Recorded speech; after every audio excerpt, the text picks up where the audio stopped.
Banana. Synthrave, Synthrave, Synthrave, Synthrave, Synthrave. Oh, it's 18 months. Hello, Bobok. Thank you for the sub. Tier 3 sub for 18 months. What the fuck? It's time to stop the subs. Hello, housework. What the fuck? Why no so? It's so expensive. Stop it. I didn't sleep. Oh no. Oh no. Why it's Wednesday? That's half the week. Half the week? I only close eye. Steam server are full. God damn it. It's always the server. No sleep for you, pain.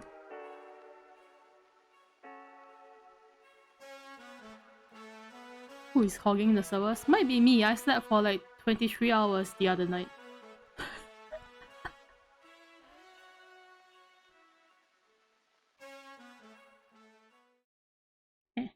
I stole your sleeps.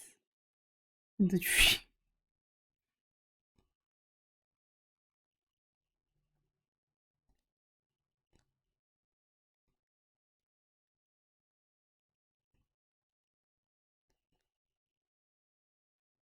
How long has it been since I drawn? Don't know. Okay. Man, otherwise known as the Taman Shud mystery. To recap, on the morning of December 1st, 1948, the body of an unknown man was found lying on Somerton Park Beach, just south of Adelaide, Australia. He had perished at approximately 2 AM that morning. Due to YouTube's strict guidelines nowadays, I can't show you photographs of the man's face after he'd been found, though if you want to check those out for yourself online, they're not horrific to look at or anything. But this plastercast gives you an idea of how his remains appeared, and this 3D reconstruction shows you how he may have looked during his life. The man was in his 40s or 50s, measured 5 feet 11 inches, and was well built and well dressed. Whoever this man was, he had clearly passed away in his sleep, with his head resting against the seawall and his legs stretched outwards. His COD couldn't be determined. He hadn't died of natural causes, but there were no signs of a struggle. It was strongly suspected that an undetectable poison was used to end the man's life. No form of ID was found on his person, leading the authorities to dub him the Somerton Beach Man. The man had arrived in the city just 1 day before his untimely end. In his pocket, they found an unused train ticket to Henley Beach, which had been purchased at the station about 20 hours before his body was happened upon, and shortly after he had arrived in the city. It seemed as if he had only planned to stop over in Adelaide, but for whatever reason, missed his outgoing train. The man's suitcase was discovered inside one of the station's lockers 1 month later. The case contained a red dressing gown, a pair of size 7 slippers, 4 pairs of pants, pajamas, shaving items, a pair of trousers, an electrician's screwdriver, a blade cut down into a short, sharp instrument, a pair of scissors with sharpened points, pencils, and stationery. Strangely, all of the name tags and labels on the man's clothes had been torn off. That is, except for on his tie, which still bore a name tag with the name T. Keen printed on it. His case also contained a laundry bag bearing the name Keen, and an undershirt with the name Keen spelled without the E. Nobody named T. Keen was missing in any English-speaking country. It's believed that the man had left these tags on because Keen wasn't his name, and was instead some sort of alias that couldn't be linked back to his real identity. 5 months after his body was discovered, a pathologist re-examined the Somerton man's remains and found a secret compartment sewn into his trousers, which up until that point, nobody had spotted. Inside that hidden pocket was a small, rolled-up piece of paper with an eerie message printed on it. In an unusual font, it simply read, Taman Shud, a Persian phrase meaning the end, or it's over. The words had been ripped from a rare New Zealand edition of the Rubaiyat of Omar Khayyam, a book of Persian poetry. The exact copy was found discarded inside the parked vehicle of a random pedestrian. Investigators examined the book and found yet another cryptic clue on the back cover: a handwritten phone number. They tracked down who the number belonged to: a nurse named Jo Thompson who lived in Glenelg, a suburb of Adelaide. Her house was just 400 metres from where the man's body was found. According to the authorities, when they interviewed this Jo Thompson, she became visibly distressed, to the point where she almost fainted, but insisted that she had no idea who the Somerton Beach man was. Detectives later stated that they thought Jo was being evasive and avoided answering their questions.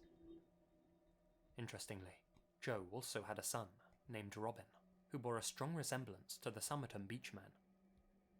They both shared two rare genetical features: hypodontia of both lateral incisors, a feature present in just 2% of the population, and a larger upper ear hollow than lower ear hollow, present in just 1% of Caucasians.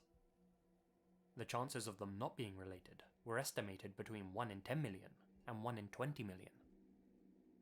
As a result, many began to speculate that Robin was the Somerton Beach man's son, and that his mother, Jo, was hesitant to identify his body because she was engaged to another man.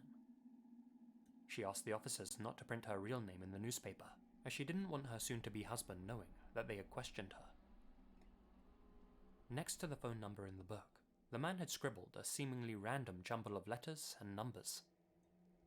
Given the time period, many people suspected that this may have been some sort of secret code, and that the Somerton man may have in fact been a Cold War spy. The theory that this was a code was backed up by the second and fourth lines being extremely similar. That seemed to suggest that the man had made an error with his encryption. Expert and amateur cryptologists did their utmost to crack the code, but all of their attempts were ultimately unsuccessful. Realizing that the man may have been an international agent, the Australian police sent his post-mortem photos and fingerprints to their counterparts in the US, UK, South Africa, and several other allied nations, but none of them had any idea who the man was. No records or paper trails led back to the man. No missing person reports were filed for anyone matching his description. None of his friends or relatives came forward to ID his body. It was as if he had never existed at all. The unknown man was buried in Adelaide. For years, flowers mysteriously appeared at his graveside. In recent years, the unsolved mystery of the Somerton Beach man gained a lot of fresh attention, primarily thanks to it being widely discussed by internet web sleuths and content creators. The extremely mysterious nature of the case, and the plethora of unanswered questions surrounding it, struck a chord with readers and listeners, and tickled the grey matter of millions of true crime fanatics, helping the case to stand the test of time.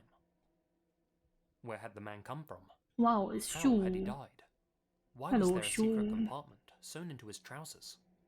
What was Taman Shud meant to signify? And what message was hidden within the indecipherable code? Was he truly an international agent? And if so, had he been taken out by another? Hello, Kiyoshi. As the decades passed, more and more people steadily pondered those questions, and countless How others. is work, Though Shu? for all that time, no definitive answers were ever uncovered. But, as of this July, that all changed.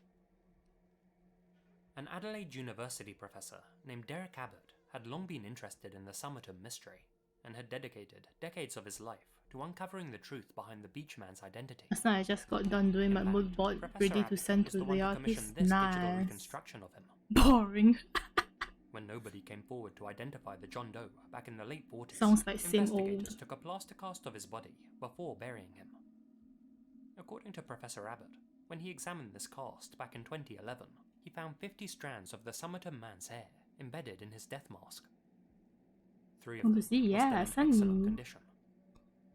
He Ew, took those hun. strands of hair and used DNA sequencing to narrow down the list of possible IDs. Abbott worked alongside renowned genealogist Colleen Fitzpatrick to build a family tree consisting of 4,000 people related to the unknown man. And so it was that the Let me Somerton Beach see. man's true identity was revealed to the world. As it would turn out, he wasn't a Russian spy or an assassin. He was an electrical engineer and instrument maker, 1 million channel and points. his name Yeah, if you was can get Carl 1 million channel points, better known as Charles, you will get free bus a man stop born in left 2D 1905. model. Charles had been living all the way in Melbourne with Ooh. his wife, Dorothy Robertson.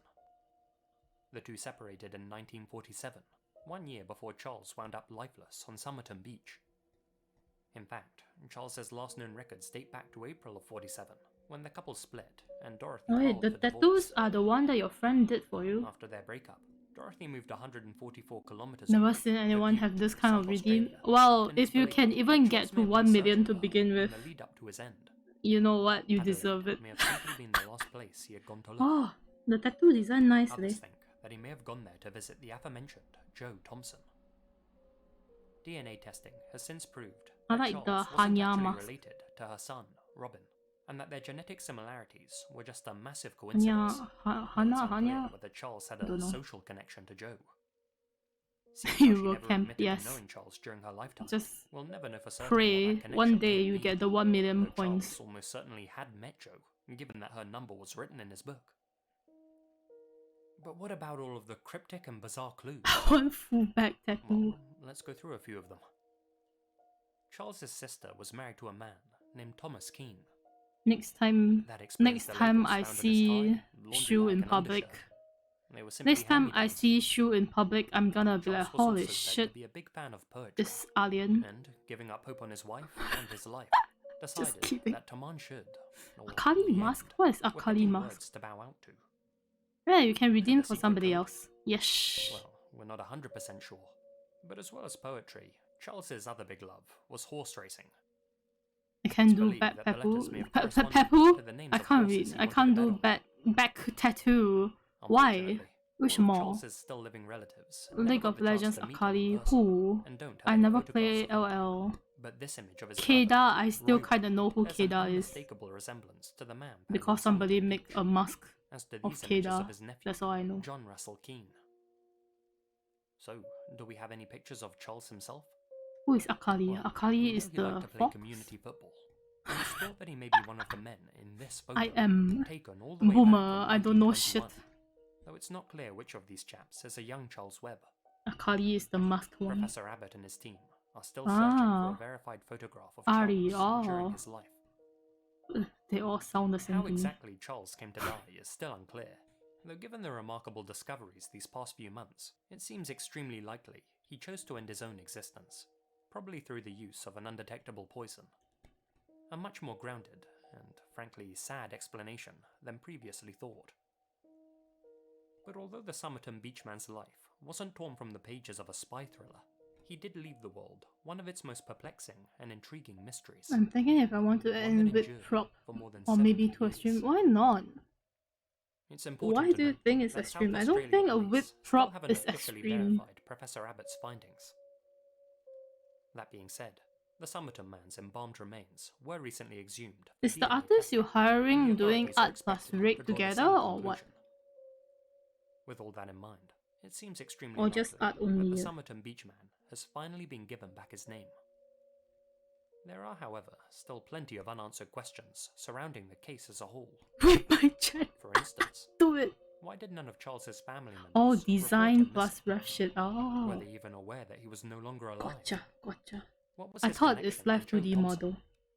Why exactly had he come to Adelaide to meet his end? Some answers may come soon, said Professor Abbott. Some may take years, and some may never be answered.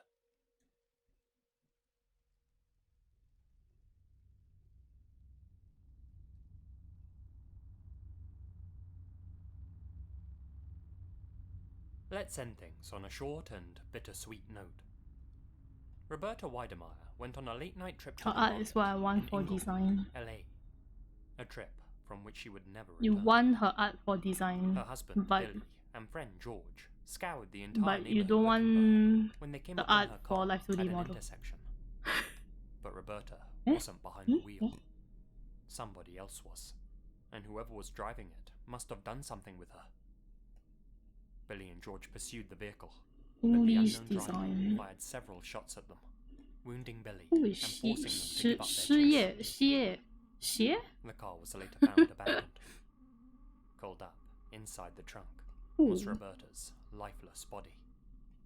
She had been orally raped and shot once in the back of the head. The life to the model Sometime art is later, not my style, a I man see. named Maurice Hastings was arrested for ending Roberta's life and for attempting Shu to end the wanted lives of Billy and Kiruse George during his before, getaway. but then Maurice Kiruse clearly became fit the too profile of expensive. the man responsible, though he Oh, meal vehemently latte. maintained his innocence.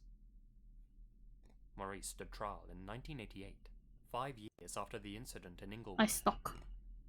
And there was no physical evidence I linking him to stalk all the Roberta's slave, artists. and the authorities didn't run any DNA tests to prove that he was connected to the case. But still, 失业. he was found guilty. The prosecutors Meal originally latte. sought the death penalty, Honestly, the art but the jury didn't, nice. and in the end, I it was followed them decided from a that long Maurice time should ago. spend the rest of Very his life nice. locked up instead, without the possibility Okay, HDD of parole. cannot. Yeah, you might as well keep For that nearly from when 40 you become a years, big Roberta's VTuber, I family don't know. went on with their lives, satisfied that Roberta's slayer would never be released. And for all those years, Maurice Hastings Okay, all the insisted good he was art. innocent.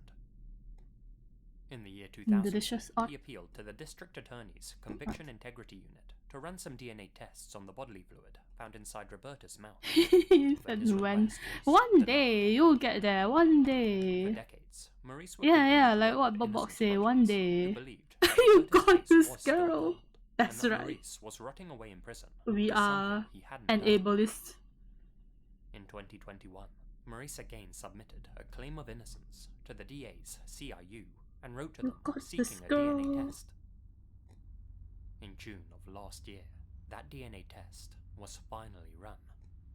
And wouldn't you know, the fluid found inside Roberta's mouth wasn't Maurice Hastings. Still, Maurice would remain in jail for a further year and 4 months. Finally, I in feel like my October headache of always. this You year, just the DNA took from the fluid Panadol, was right? put into the state database. It's gonna and take was a while matched for the to another Panadol man, to take effect. It a doesn't take convicted effect murderer right away. who had previously forced women into the trunk of his car and had his way with them. Also, what kind of This Panadol? man, whose name Which hasn't version? been released to the public, passed away in 2020 while serving a 56-year sentence. Maurice had been telling the truth the entire time. Which version? There was absolutely no Active evidence fast. to suggest he'd so much It'll as probably met Roberta, take and he was completely effect in innocent. like half an hour to 1 hour or With that so. exonerating evidence now collected, the LA Innocence Project were able to secure Maurice a hearing to clear his name. And after spending more than 38 years behind bars for a crime he hadn't committed, Maurice Hastings was released from prison on October 20th, 2022.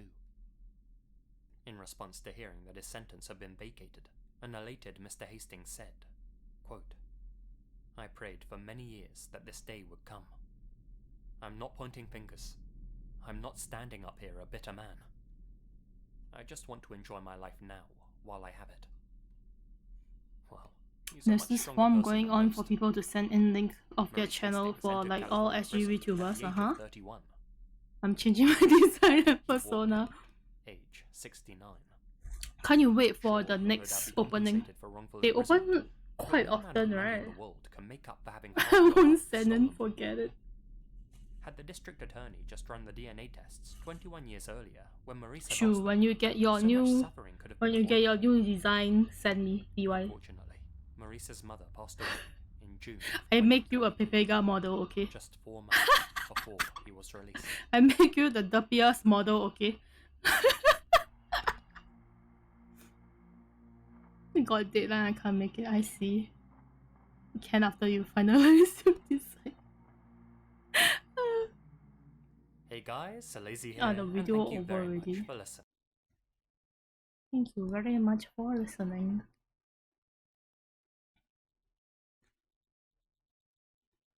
Pepega alien.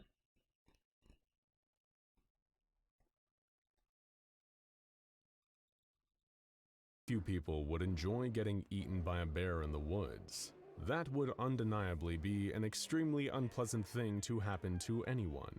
Heck, it's certainly enough to put a damper on When an is otherwise fun Ranchu weekend opening of their camping. commissions But the anyway? one consolation of undergoing such a tragedy is that you I at just least sent in know a commission nature is for a taking shot its for the course. passport After all, photo thing. bears live in the woods, and Passport if you photo. decide to They enter their turf, there's an They unwritten have agreement that you'll passport just photo. accept the consequences if a bear decides it doesn't want your company. It's another thing entirely if a bear eats you in your bedroom in the middle of suburbia miles away from any nearby forest. That's the unfortunate fate that befell little Tommy Ellis. His parents heard the bellowing roar of a bear upstairs, the floorboards creaking under its sudden weight. What was happening up there? They ran upstairs, following the sounds of the roars and Grand Tommy's opening on the horrible 20th, I screams. see. But by the time they reached Soon. the bedroom, it was already too late. The room was empty, torn apart from within as a 600-pound grizzly bear crawled its way out of the destroyed bedroom window. Tommy Ellis was On the never form seen one's a again. passport size To photo Tommy's of your parents, VTuber. before Oh they were my given god. amnestic treatment by agents Passport. of the SCP Foundation, All of it everything. was a Passport. freakish one-off tragedy.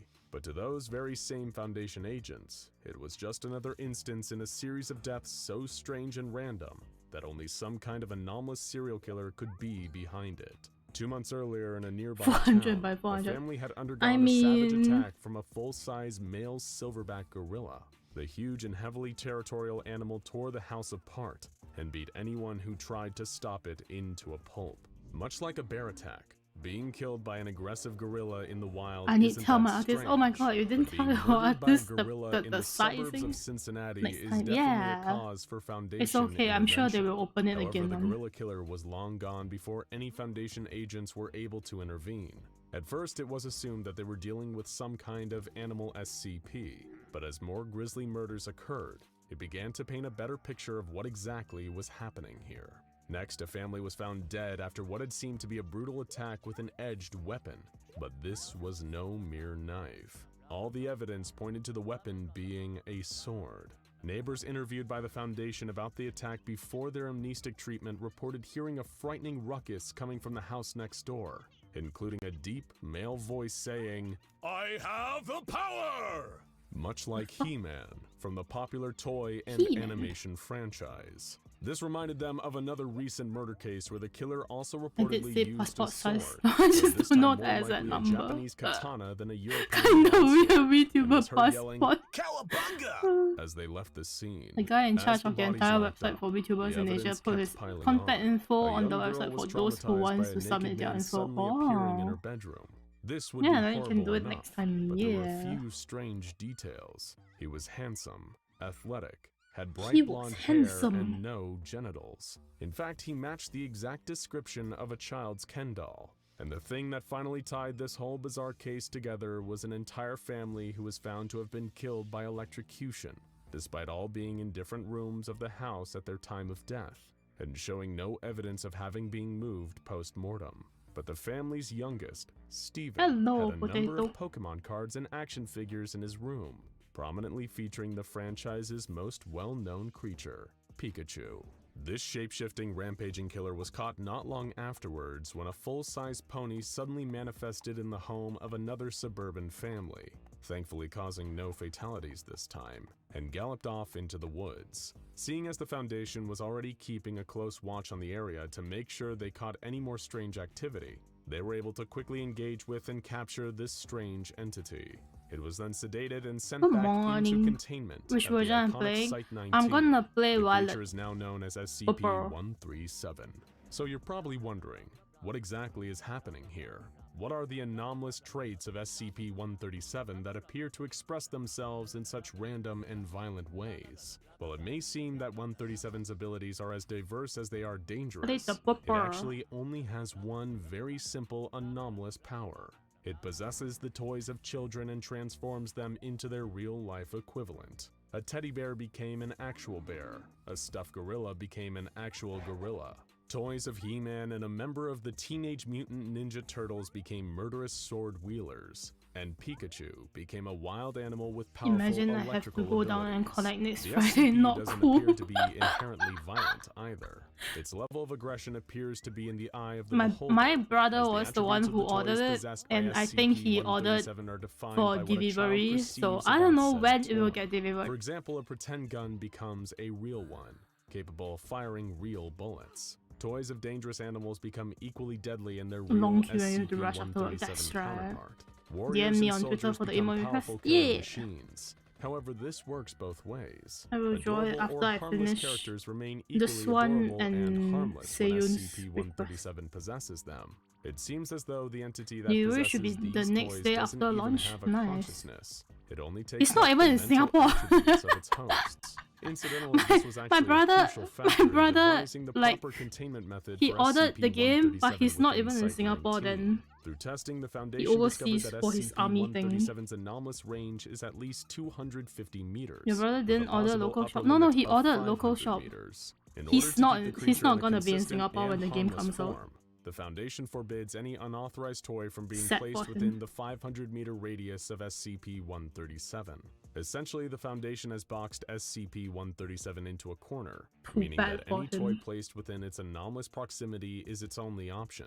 In this case, the Foundation has locked SCP-137 I was tempted to into buy a a used form Switch of a like wholesome just to princess doll, solo transfer identifying Pokemon. itself Wow. as Princess Blossom. When asked about its identity in this form, I mean, the if it's creature cheap, seems to have no awareness sure, whatsoever but of its then- anomalous nature. Yeah, you got chat. SCP-137 Just truly get- believes it get is friends to do Princess it Blossom easy. while occupying this form, repeatedly asking interviewing researchers whether they're her prince finally coming to save her from this prison. Sadly for 137, her prince will never come, but perhaps she'll spend every day looking at her own cell door and hoping, being physically incapable of knowing any better. But of course, you're not here to engage with the heady existential realities of a shape and personality shifting anomaly. Like any reasonable person in this situation, of course, you want to hear about the experiment logs and find out just how far this entity's ability to anomalously Do you take buy the the forms one of with living toys pre-order can bonus stretch. or no? And don't worry, we won't disappoint you on that one either. SCP-137 has some of the most insane testing logs we've ever seen, and we're going to share them with you right now. The last one is a real doozy. First, overeager researchers made the terrible decision to introduce a toy plane into the testing chamber with SCP-137. How could this possibly go wrong, right? Well, here's how. The toy plane was possessed by SCP-137, which transformed into a full-sized F-16 jet. This jet then attempted to think fly the off while pre-order inside bonus the is testing just chamber, resulting in it metal flying case into or the side something. of the chamber and exploding, causing a massive amount of damage to Foundation property. Whenever one of SCP-137's toy hosts is destroyed, it returns to being a toy. In this case, after the smoke cleared, a small cluster of broken plastic was laying on the floor. The researchers were then forbidden from testing any toys with jet engines or missiles. but Honestly, they didn't SG tell them pre-order anything gift about sucks. toy race Yeah. cars. It seemed these researchers really were Always children get at the heart. useless They were things. amazed when the toy car turned into a full-size Ferrari, then plowed into the wall at Unfair. high That time I speeds, saw exploding. one of the Vehicle tests Pokemon were pre-orders. suspended They after get this. like a The next freaking test was actually kind of an accident. An the attending agent had an Switch amusing little cartridge, keyring shaped like an alligator when the entering the what storage thing that 250-meter looks like a range of Pokeball. SCP-137. What the hell? You Why can can't we probably have that? guessed what happened next. Because the key ring was technically close enough to a What toy, we get poster. SCP-137 took it over and Fan. transformed it into a Paper fan. 6-meter-long saltwater crocodile. It then lashed out, attacking and devouring nearby researchers. 14 were dead by the time Foundation security officers managed Sad. to safely enter the scene and terminate the crocodile. At that point, searches were intensified for all personnel intended on working in SCP-137's 500-meter danger zone. Next, an That's action so figure of an American funny. soldier, complete with a toy rifle. What do you think happened next? If you're guessing that this toy became a violent, full-size soldier that then went on to murder a number of Foundation Nosy. employees before being taken out by several Foundation agents, then you can take any prize from the middle shelf. Just make sure you don't bring your prize too close to SCP-137, or disaster could strike again. After this, a toy police officer was possessed by SCP-137.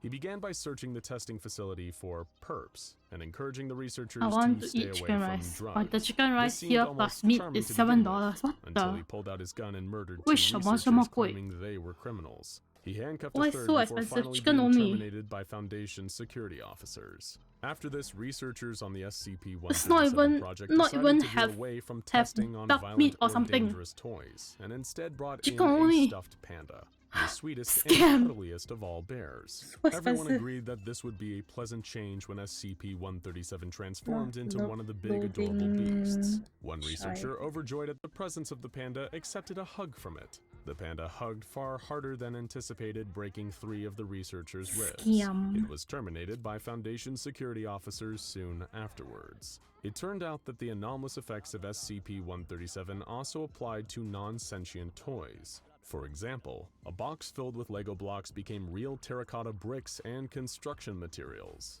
And a yo-yo, even when placed on a hook on the wall with nobody nearby, continued to perform sick yo-yo tricks with reckless Sick abandon. yo-yo The tricks. penultimate test performed on SCP-137 involved an action figure of a character known as Dr. Selenium, advertised as the smartest man on Earth. However, when SCP-137 transformed this into a real-life Dr. Selenium, the Foundation discovered that SCP-137 couldn't actually imitate more ephemeral qualities like incredible intelligence. This Dr. Selenium clone simply walked around, constantly Stupid. talking about how intelligent he was rather than actually demonstrating that intelligence. He was probably the kind of guy who comments first on YouTube videos. And finally, the strangest test of all.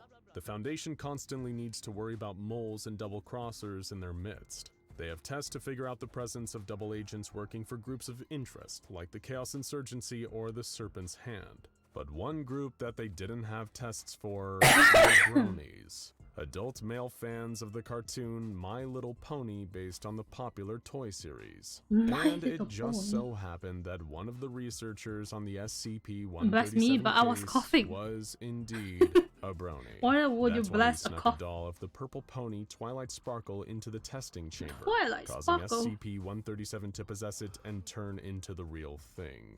He engaged in a somewhat thought you flirtatious sneezed off the conversation cough. with Oh my the God. talking pony, If that leading to the happened- pony offering to take the researcher back to her I mean, that castle happened so before, they but- could hang out. After the testing session ended, the researcher was That would be removed from very the shocking project indeed. and then reprimanded by his superiors for using an anomaly to fulfill his personal interests. But working at the Personal Foundation interest. is an incredibly hard job, with the risk of death lurking around every corner. So who can really blame a guy for wanting to hang out with his favorite cartoon character between sessions with 096 My and Little Pony. 682? I Which mean is me, in the but morning. hey, I'm just the Hello, narrator. Tachan. Which toy would you like SCP-137 to possess and You saw transform something into that a meant- real-life what counterpart? is Let us tomato know in the lobby? comments Wait, below. tomato And go check out lobby? all the little misters explained, and SCP-136 tomato Naked Doll for lobby? more terrifying, anomalous toys. It's Tachan in the morning. Wow, Tachan, why aren't you working? I SS to you, okay? Tomato lomi. Sounds kinda disgusting.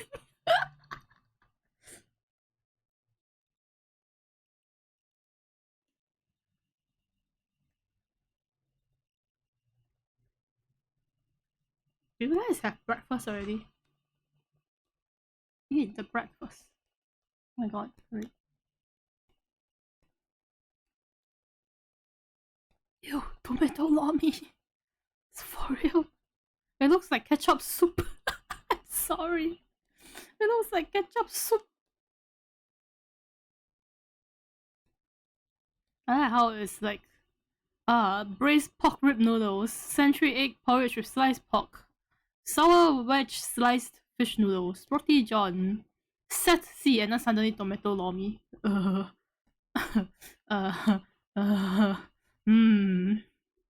Hmm. Yeah, yum. Yummy. Yeah, yum. Yummy. Ugh. Yucky. I'm gonna get kicked out of shop and stay and chat.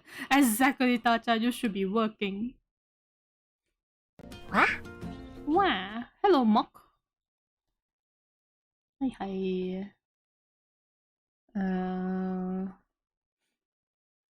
Listen to some like house horror.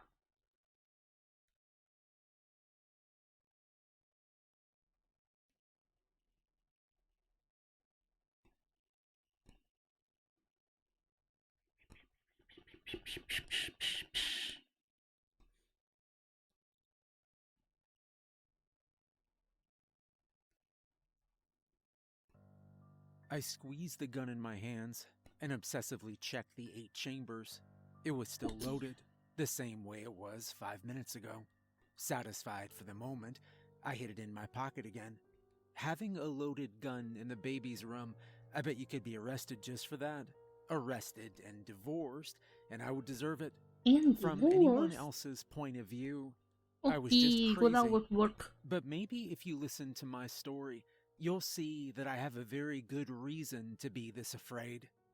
It started not too long after my 21st birthday. I took a bus to Atlantic City without the rest of the boys. I decided they were the ones holding me back from one of those crazy You're nights you see in holding the me movies. back. I would go, gamble, find a party, and have a hangover to which I would compare every other hangover I ever had. Things didn't go as planned. It's amazing how fast $300 goes in AC. Well, maybe it would have gone further if I didn't discover my special relationship with drinking and gambling. It was only 11, and I was making my first trip to the ATM. By 1 a.m., I'd not only emptied my debit card, I'd also used up the 20 in my pocket for the bus ticket home. I did not have a way to get back to my Gambling flat, addiction. but worse, I no longer had my share of the rent for Monday. If you guess this was not the first time I'd done something less than smart, you may be right, and there was going to be a good chance I was going to be thrown out. I sat in a side alley, thinking of a plan as my head swam. I'd have to spend the night stumbling around here, the beach, and the casino, and then call my parents in the morning to buy me a ticket home. After that, I'd have to figure out how to borrow money to make rent. "Can I bum a cigarette?" came a voice, and I realized someone had sat down next to me. It was a large man with an unmistakable smell of whiskey surrounding him like a cloud. He had a huge growth of black hair that tangled into a mess on his head, reminding me of overgrown ivy.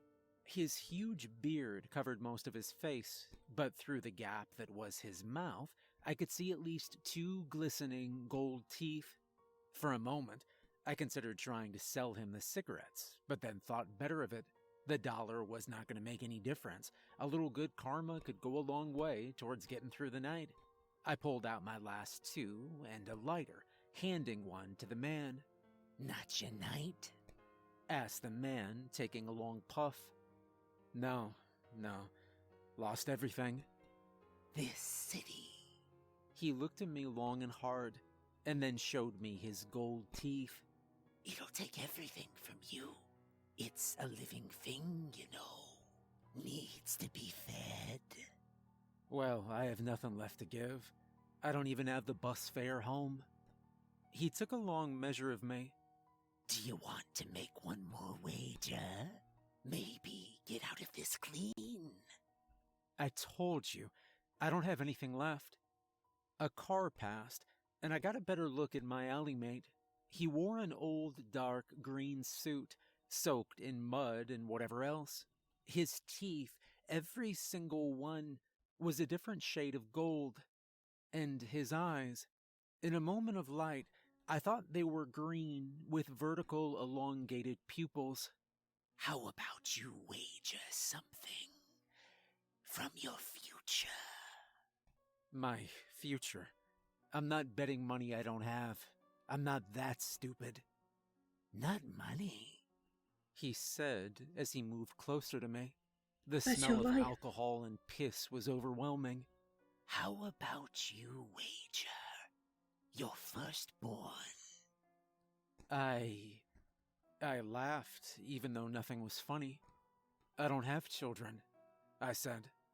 "That's why it's a wager. A gamble. A risk." The man's voice pierced me to the core, and I felt as if I was prey in the eyes of a predator. "If you have children, the first is mine, and you can go home like this night never happened." I hesitated. This was crazy, but as I looked at the man, I knew some truth deep inside. I was not going to survive the night here. He was the first in a long line of those who prowled these streets at night. Okay, I guess you can have my firstborn, if you can get me home with all the money I lost. Smart boy, the man replied. Yeah, very smart, I thought to myself. I don't want children. So smart that I'm pretending to myself that some drunk in an alley is going to get my rent money back. Check your pockets, boy. I reached into my pockets and fumbled past my empty wallet for a moment. Then I pulled out the only other thing in there. Somehow, I still had a $1 chip. This is gonna get me home? Take it to the wheel. Play 13, then 17. I was gonna say something else, but I turned my head to a noise. 2 cats fell into the alley fighting. When I turned back, the old man was gone, with only an empty bottle of whiskey where he sat.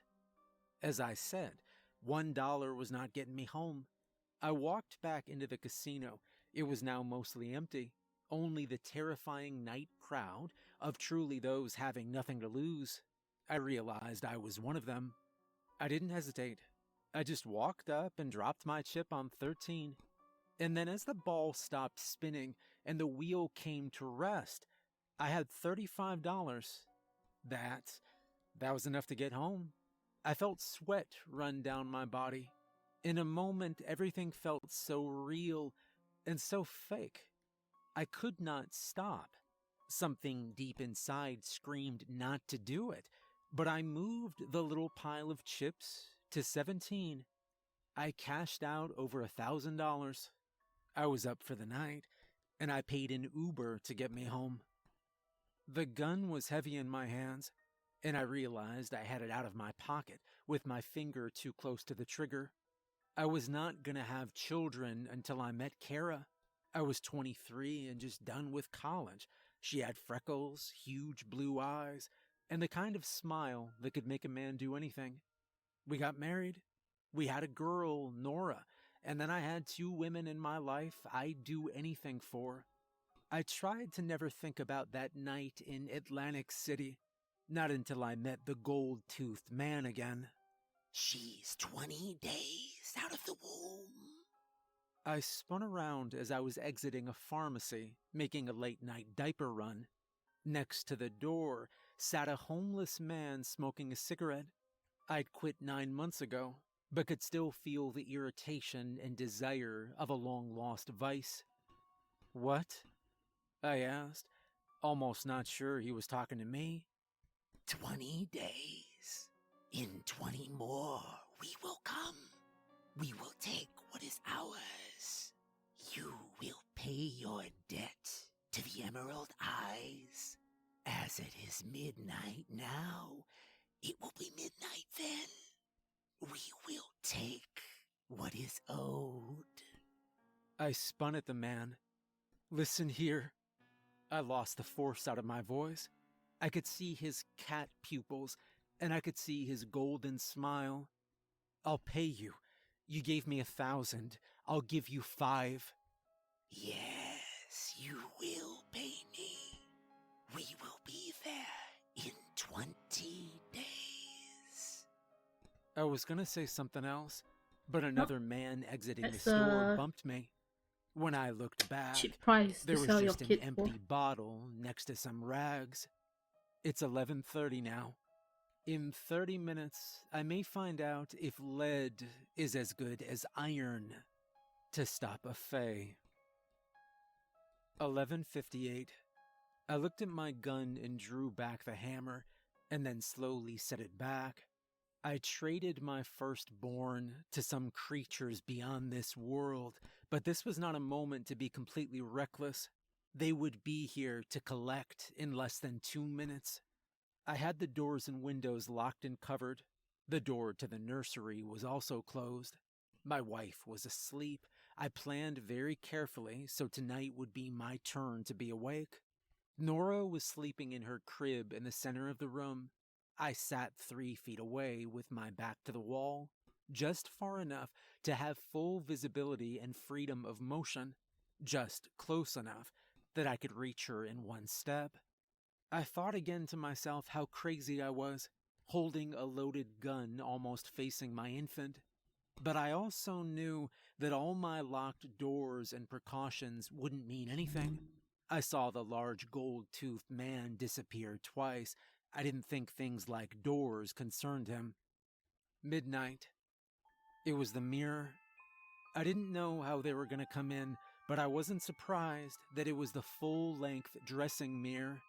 At exactly midnight, the surface of it went black and then bubbled like a pot ready for pasta. When it was done, the new image wasn't of the room. I was expecting gold teeth, but something else stood on the other side. It was a white, slender figure. It had to duck its head down to get its antlers through the oculus and into the room. It had a goat face, stood upright, hooves on its feet, but human hands covered in coarse white fur. It looked at me and spoke with a clarity that the goat snout had no right to have. A gun. It sounded condescending and bored. Does that mean you are not planning to honor the deal? No, I am not. I tried to sound brave and determined, but the words came out breathless. Do you think you are the first mortal to try to go back on a deal? Syun has such low standards. I'm willing to make some sort of compromise, I said. I felt like my heart was going to come out of its chest. I tried to take a deep breath. If I just dropped dead right here, it wouldn't help anyone. Syun and I are nothing but servants to the Emerald Eyes, and his lordship doesn't care for compromises. You promised Syun the child, and we are here to collect. You seem to have enough wits to hesitate using your weapon. In my experience, this means you won't. It was right. Win or lose here. If I had an accidental firearm discharge in the nursery, through protective services or divorce, I would not keep this child. We can be reasonable here, and we can make a deal. Or you could make me do something unreasonable. You gave me $1,000, and I can return it to you with fair interest. Mortal, I am not afraid of your weapon, no more than I am afraid of you. We didn't give you money. The disdain in its voice for the last word was palpable. We gave you luck, and you spent it how you chose. You acquired wealth, a mate, and offspring. We only ask for what is ours. Do not make us take your luck from you. You can have more children, but without luck, you will only find suffering. Either way, the Emerald Eye will not be denied. What is his? I had one more bluff, one more unthinkable thing. Even saying the words sent tears to my eyes. I didn't care. I wasn't gonna end this day without having tried everything. Maybe I can't kill you, but I can kill the child. If you don't negotiate with me, you can go back to your Emerald Eyes empty-handed. I'll shoot the child and then myself, and then you'll have nothing. The world went blurry, and my hands were shaking. I could feel tears running down my face. I didn't know if I was screaming and if my wife could hear me upstairs. I tried to steady myself, to gather my will, and show this goat that I had the determination. Mortal, your hands are shaking. Do not do anything we would both regret. Let me do you this one kindness and tell you something.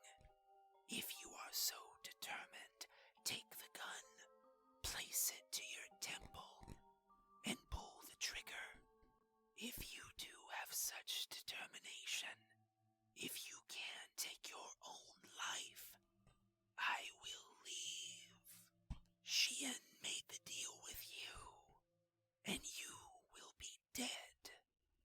Why should I believe you?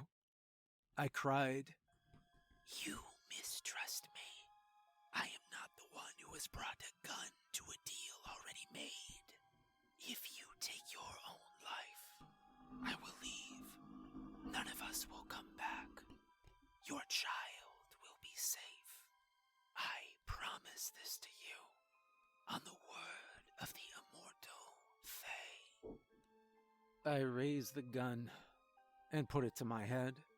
The metal felt cool and almost pleasant to the sweaty skin. I steeled myself and tried to pull the trigger. I felt the hammer slowly rise as I squeezed until it reached the point of break. I let go, and the gun didn't discharge. I held it in my shaking hand, and I dropped it to the ground. I didn't have it in me. I had big words, but I couldn't do it. That's the thing about the ones Syun chooses. The goat smiled, pulling back its lips and revealing its almost human teeth. You're all worthless, through and through. You do not deserve your children. I crumpled where I stood. I watched another figure step through the mirror, a large man with gold teeth. Syun spread his fingers in a gesture, and a darkness filled me. Take my made child of and magic also and despair. The world around also me call me grew names. What black. the fuck? Insult. Kara, my wife, found me in the morning. You fell asleep here watching her. She said, "You were so cute." I looked to the crib, You're not so knowing cute. what to expect. You sold our Was I firstborn asleep? for Did I $1,000+. dream at all? There was something shaped like my little baby in there. Kara kneeled down and picked it up. Ah, she's being fussy today. I stepped over, blinking my eyes to look at my daughter. Wrapped up and swaddled was a little thing. It had inhuman blue skin and no hair. Its ears were long and pointed, full of fur. When it saw that I was near it, it opened its eyes, and it looked right back at me. They were gold pupils on a sea of black. It smiled at me, showing rows of sharp needle teeth. She must be hungry, Kara said, revealing a breast from her robe. She held the creature to her, but then jerked it away. Ow! I must be really tender. Honey, could you make a bottle? I'll try breastfeeding later. The thing in my wife's arms looked at me and laughed.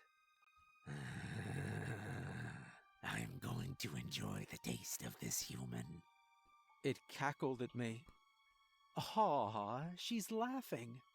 Kara gently rocked the bundle in her arms. Look at her. She's laughing for the first time. I left the room. This wasn't over. I may have lost my will at that moment, but this wasn't over. Maybe I was the only one who could see the monsters, but I will walk to hell and back, and I will have my daughter back. It has been over 1 week since the Fae took my daughter. In its place, they left a blue goblin-like creature called a changeling. No one but me can see that something is wrong. My wife still cares for it like it's our own child, and I can feel myself slipping into madness. I know this is my fault. I made the deal for my firstborn to get myself out of a moment of trouble at a young age, but I don't deserve this hell. Nora was a quiet child. Kara and I quickly fell into a rhythm of feeding and changing her. The changeling screams anytime it doesn't have someone's attention. Every moment now, someone has to be with it. And often it screams, even if we have it in our arms. It doesn't eat when it should eat and pukes its yellow bile on everything around. It defecates a green liquid whose stench makes me puke. It mocks me anytime I'm in the room. It tells me of the suffering my daughter will face in the Emerald Eyes court. And it picks me apart as a human being, knowing every flaw I hold in my heart. Perhaps if I knew life would be like this, I would have been able to pull the trigger and save my little girl. The worst part is I have to play along. I have to pretend to soothe the baby as it laughs at me and tells me that I'll crack, I'll give in, and then when I'm gone, it'll be free to ravage my wife as it pleases. Kara thought Nora was sick, and we took her to the pediatrician. I prayed that while the changeling could defeat human sight, modern medical tests would somehow see through the glamour. The doctor told us that we had a perfectly healthy child, if a bit underweight, and that this kind of fussy period was normal. I even made us go to church. Maybe the changeling could not enter hallowed ground, or perhaps the priest would sense the taint of evil. He looked right at the little goblin and told us what a pretty baby we had, as the changeling spouted blasphemies. My only free time was in the bathroom. There, with every moment I could steal, I was on my phone learning about the Fae.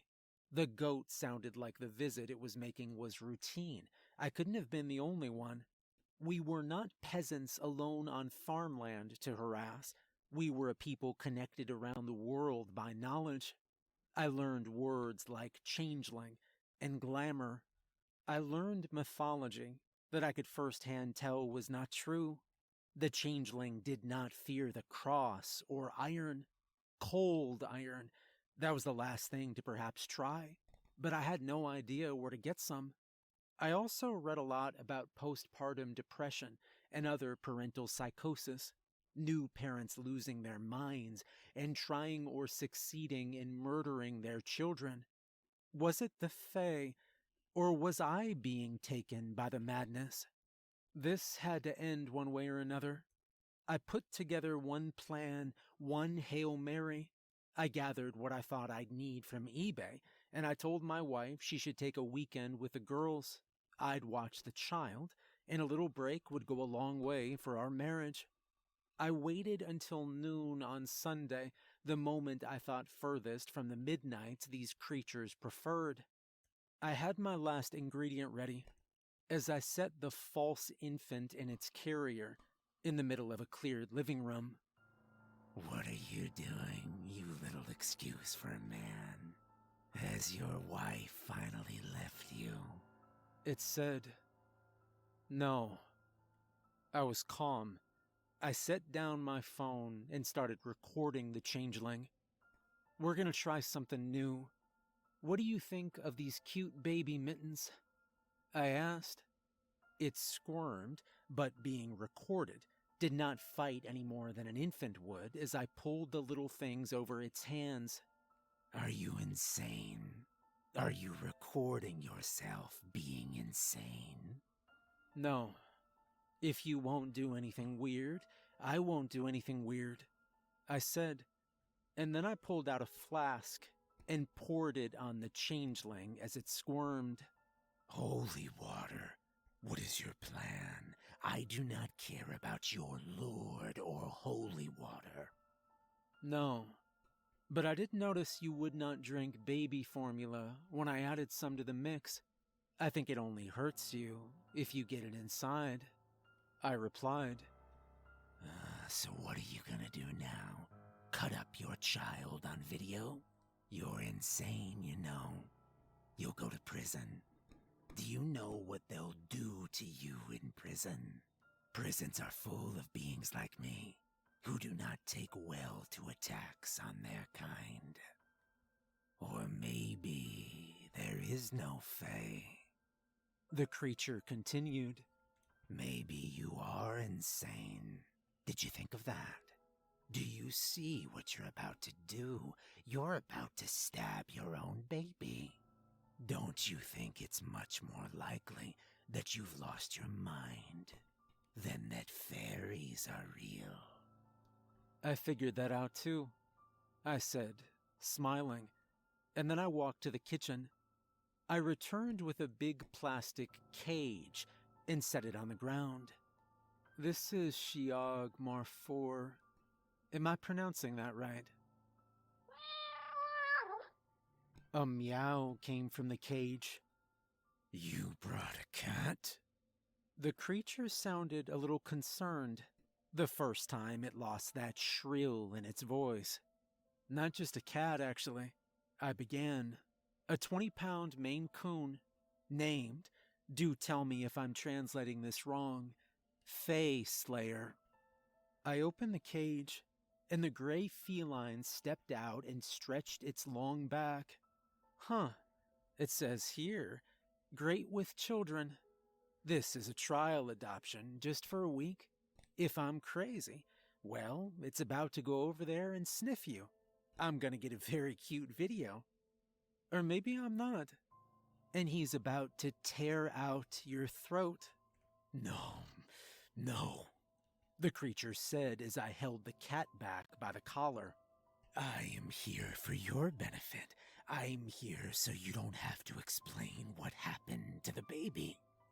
My benefit? You are a nightmare. I will be good. Huh? I will be quiet. It said. I really thought the little guy sounded genuinely scared. Here's what we're gonna do. I'm gonna keep the cat, and if you speak again without being asked or do anything to upset me or the missus, I'm gonna forget to close the door to the baby room, and the cat is gonna tuck you in. And then I'm gonna clean out your cuts with this. I waved the flask. Yes, I understand. Yes, said the changeling. But there's more. If you want to survive the day, you are going to tell me how to cross the mirror. No, The creature said. you're mortal. There are rules against that. And what good will it do? These little tricks will do nothing to Syun. You are nothing to the court of the Emerald Eyes. I picked up the cat and brought it close. It hissed as it looked at the goblin. I put my hand into my pocket and dropped little bits of iron around the baby carrier. I am not gonna ask again. You will tell me how to pass the mirror, and you will swear on your immortality to tell me the whole truth. You will speak it thrice, and you will be bound to your word. The ingredients I needed were weird, but not ungettable. As soon as I'm ready, one of these dark midnights, when the barriers between our worlds are thinnest, I'm gonna get my daughter back. I spent the last week going through herbalist and mystic shops looking for the ingredients that I needed, but now I had the mixture. I again found a night my wife was asleep and prepared to do the ritual. I crushed all the herbs into a powder and a mortar and dropped them into a glass full of unmalted whiskey. It took me a few tries to force the concoction down. I hadn't had this much alcohol in one glass since before I was married. Then, as the warmth of the drink filled my body and the foul taste of the herbs danced in my mouth, I waited for the mirror. I didn't think it was going to work. I thought the little goblin found some cheat or out from the deal we made. Maybe this concoction was just poison, and I was going to drop dead right here. Against the odds I set in my mind, the mirror began to boil just like before. I clenched the gun in my pocket. It was better to not need it and have it than to need it and not have it. At the same time, I was already feeling a daze. I was more likely to hurt myself with that thing than anyone else. I needed to come in as a guest. I wasn't going to get anywhere by force. With a sigh, I hid the gun in a drawer. Then, with no more ways to hesitate, I took a deep breath and stepped through. I think I was expecting a forest. Every storybook ever had the Fae holed in some deep woods. Where I found myself instead was an old smoked-up room. The clouds of tobacco were so thick that they obstructed vision more than a few feet away. The smell pulled at my insides and begged me to light a cigarette. I don't know how, with all the stress, I'd still not had one since she was taken. I looked around, trying to get some sort of bearing. I stood on a cheap carpet with a disgusting mix of faded, colorful shapes and stains of all shades of brown. There was so much noise that it took me a long time to process what I was looking at. All the talking, clinking, and ringing bells. I was somewhere in the middle of a row of machines. At each one sat a person, their eyes transfixed. All in their own rhythm, pulled giant levers on the side and watched wheels tumble inside to show numbers or cherries. I was looking at old slot machines, the one-eyed bandits. Around the machines walked the staff. Some had drinks or cigars on their trays. They were all animals on their hind legs, not unlike the goat. One stopped, offering me a drink, but I already had too much and waved them on. Suddenly I heard a choking noise. I turned around to see an older man behind me grasp his chest and drop to the floor. I looked at his machine and read out 000. From the smoke emerged 3 wolf-headed employees. They were dressed differently than the waiters. Without hesitation, they dropped to all fours and began devouring the man. The other patrons seemed to give this no mind at all. I turned my head and tried to walk forward. This was not my fight. Ahead were roulette tables. I paused at one. The once green felt was soaked in blood, and the field had a kidney laid out on red. The wheel came up black, and the camel-looking creature scraped the organ off the board into a bucket. A man at the table sighed and stuck his arm between the buttons on his shirt. After rummaging around, he came up with a brown pulsating mass in his hand. After a pause, he plopped it, still bleeding, under red again. I didn't stay long enough to see how this spin fared. I walked and walked, but this casino had no start or end. Just an endless row of gambling devices and gamblers slowly being digested in the yellow smoke. I felt it in me, too. I felt I'd inhaled enough nicotine to have smoked a pack. The old endless craving in the back of my mind was finally satisfied, but I knew it wanted more soon. All around, one logo was repeated on everything, from the machines to the drink glasses. The emerald eyes, both of the first E's drawn as an eye with gemstones. This was a machine destined to consume humanity. The alcohol quickly flowed to my brain. Thinking became more and more difficult, but at least it was giving me courage for what I had to do. I kept walking, or maybe now stumbling around. There was no time, no space. I was just lost. And then I felt an arm on my shoulder. Startled, I turned and saw gold-toothed Syun. I thought you were not dumb enough or brave enough to do something like this. He pushed my shoulder and spun me hard. When I looked around again, I was in a different room. This was a bar with animal patrons shuffling in and out. Behind the bar stood a short, thin man in a bright green suit and top hat. His eyes were 2 giant green gemstones. He put down a glass he was cleaning and looked at me. So what's your poison? I wanted to start with something aggressive, but I bit my tongue. I was not going to intimidate the things here into doing what I want. I don't want to drink, I said softly. I think I had enough. I just want my daughter back. Ignoring my words, he pulled out a green bottle and poured me a shot of a thick liquid. I somehow knew that I had to drink it to continue the conversation. He waited for me to set the shot glass down before talking. And how are you going to trade for that?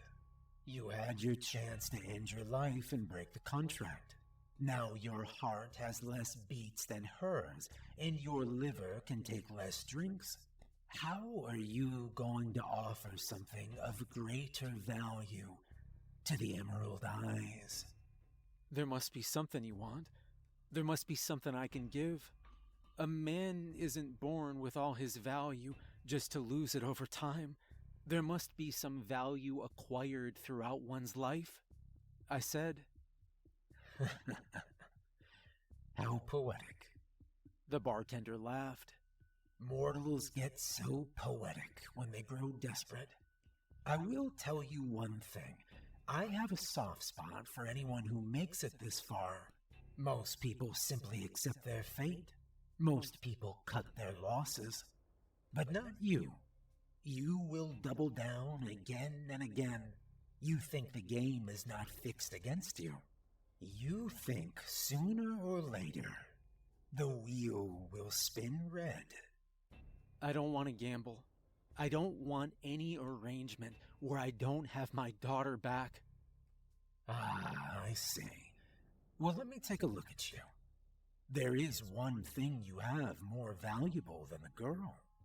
Here is the game. If you let me have it without knowing what it is, it's a deal. I will not give up my life, I said, and took a deep breath. My daughter will have a mother and a father. I will not give up anything that will take away from her happiness. I will not let Kara think I killed myself. Besides that, take anything you want and do it because I'm not leaving otherwise.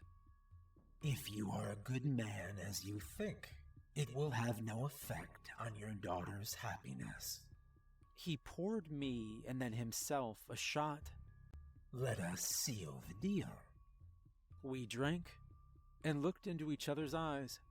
In his shining gemstones, I only saw myself, and it made me feel disgusted. I broke the gaze first as I coughed. The alcohol and nicotine was too much, and I had to do my best not to throw up right there. As it is said, it is done, spoke the Emerald Eyes. And be forever banished from the realm of Fae. I woke up in my daughter's room. There in her crib lay a perfect little baby. Nora woke up with me, looked at me, and smiled. I rushed over and picked her up. I didn't know if to laugh or cry. I felt no different than I was before. I didn't care what the Fae took from me. It was worth it. You fell asleep watching her again, my wife said, walking into the room. She walked over, took the baby, and then fixed me with a stare. I smell booze, and are you back to smoking? Is this what you do all night when you tell me you'll watch Nora? You sit here drinking and smoking in her room. I looked at my wife, and I didn't understand. She was the same woman, she was my wife, but she was different. Nothing to say for yourself. And you think I've not seen you keeping that gun out of the safe? You promised you were going to keep it locked up.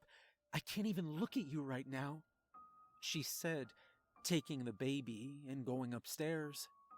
I wanted to defend myself, but I couldn't. What could I say? I was too drunk to get a coherent sentence together. I didn't even understand who she was. I realized then that I didn't love her anymore. I sat watching the empty crib. I still had something. I still loved my daughter. If I could still feel something, that means this wasn't over. Maybe I could fall in love with Kara again. How could I not love the mother of my child? I didn't know. I felt sick to my stomach and full of self-pity. I put my hand to my pocket on instinct, finding it empty. I had not had a pack there for 9 months now. I looked at the half-empty whiskey bottle near the mirror and considered if I should pour it down the drain. I was older now. I had self-control. I didn't need to do those kinds of things. The cat came up and rubbed against my leg. Perhaps he was the real Face Slayer after all, because I felt something shift inside myself. For a moment, I felt like I didn't give something up, but instead was cursed. That somehow made me feel better, like I could free myself, and things could go back to how they were. I knew one thing though.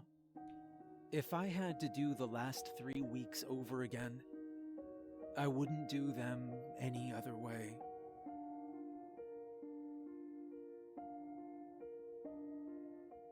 Hey everyone, remember to like and subscribe if you enjoyed the video, and make sure to check out more of the author Chaos Slave 51's work. There's a link in the description.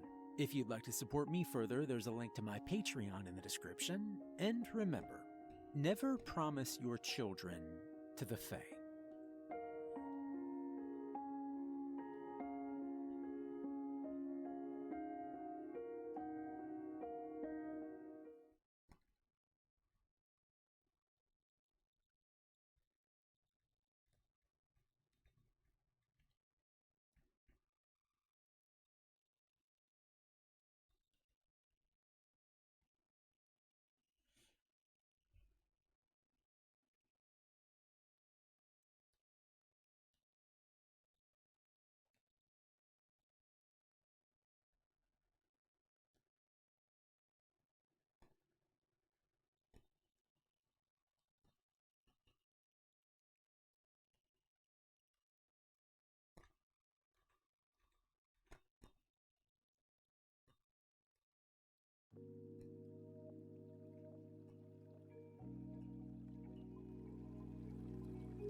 Dusties, good morning.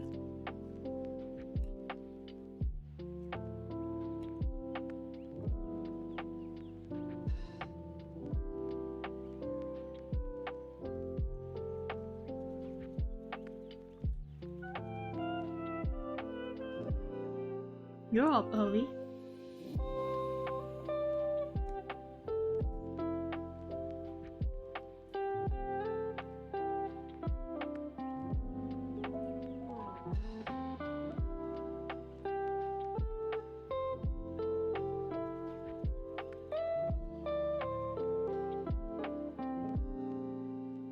No, you.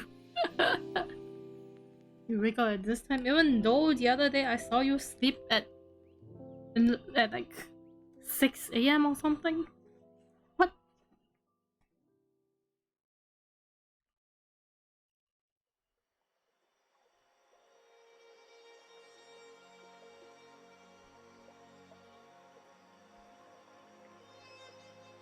Didn't you go to like sleep at like 6 a.m. the last time I was streaming?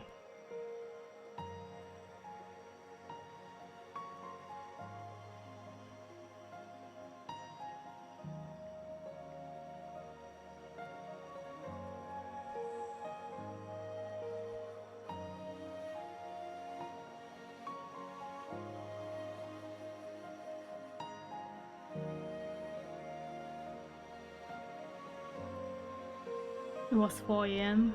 Still really late though.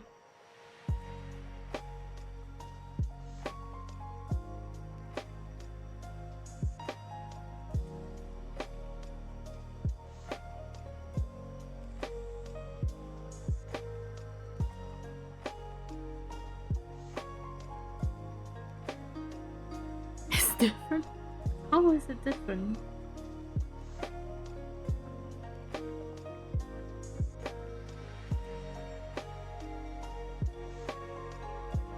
That was just a coin kidding. I see how it is.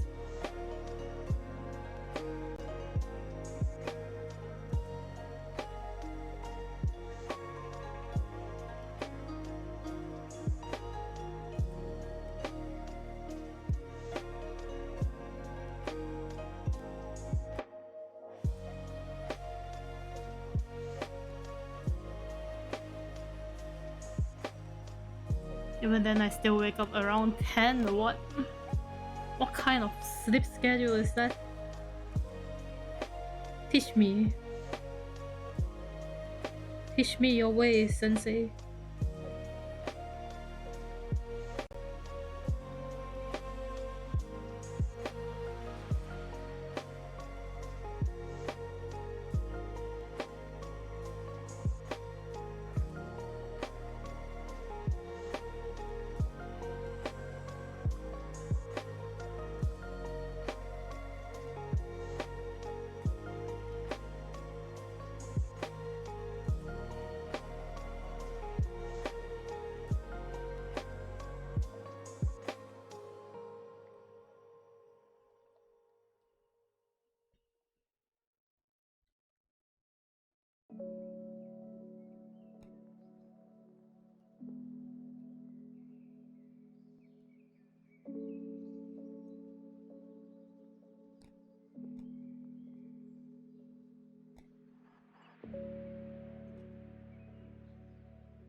I have things I have to do in the morning, like laundering and cooking lunch.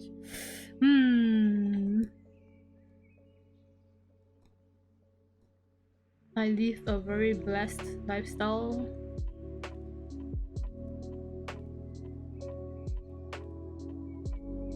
So, chores, what are those?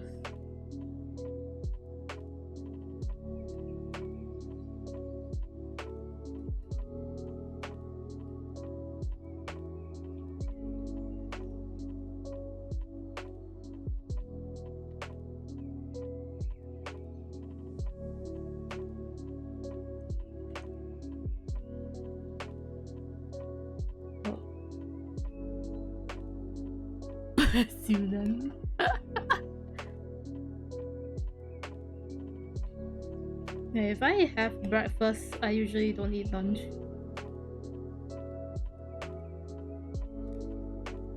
So like today, I woke up early, so I bought breakfast.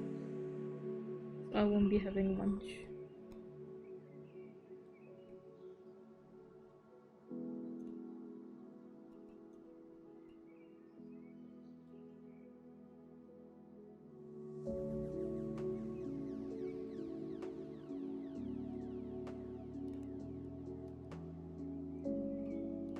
And the working folks want lunch, so I have to cook. I see.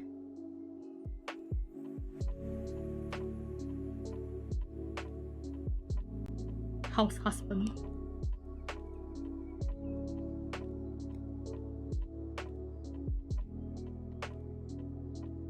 The hantu who cooks for you. Waifu material right there.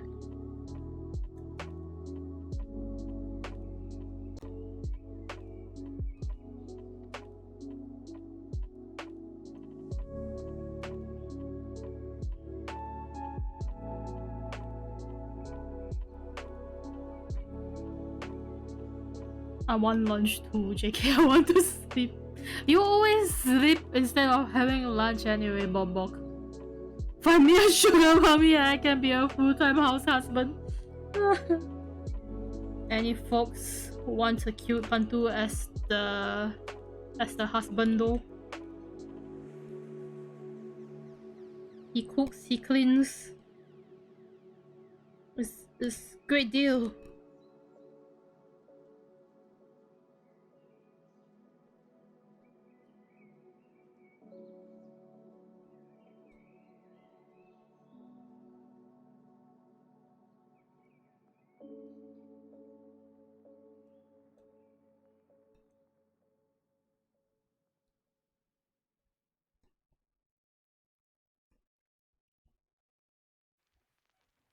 For lunch, I'll have a nap. Hey, what do you want for lunch today? Nap.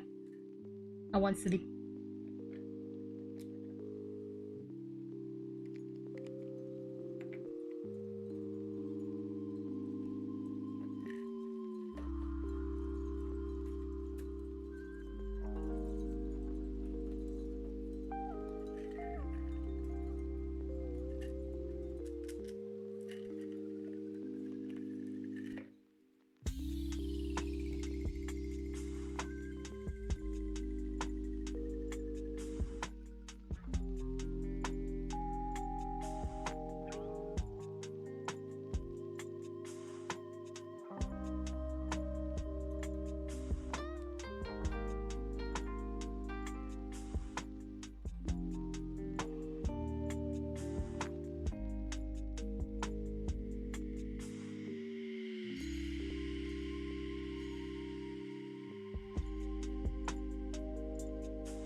Why?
Okay, I'm gonna go on a short toilet and water break.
Thank you.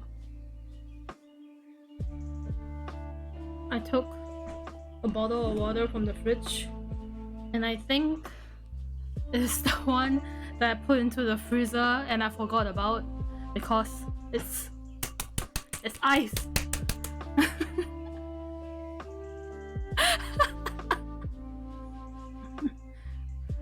My mom must have seen it and then took it out and put it into the normal fridge instead of the freezer. Oh, holy shit, it's ice.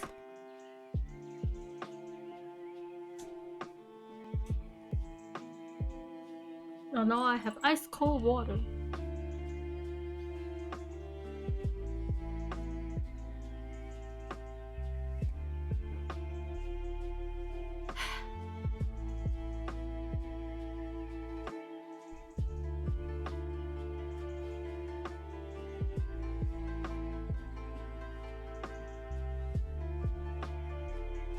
I also have not cleaned my room yet, but we will do that later, maybe. I'll do that later, maybe.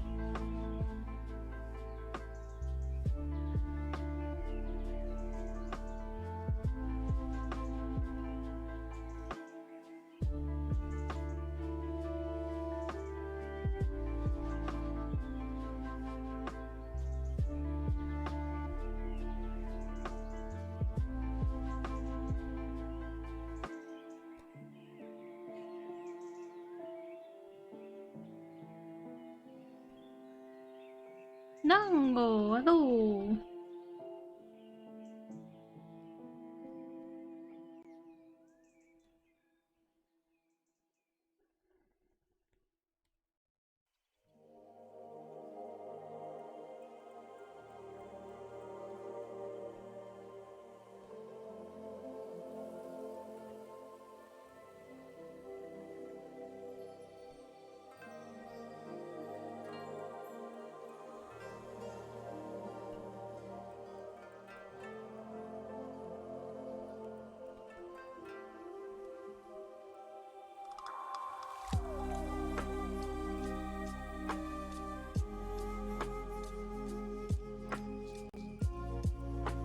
It's time for work, so it's never good. That's right. Pain of working adult.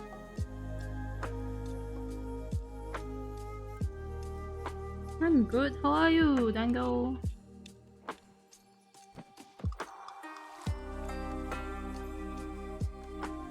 You're welcome.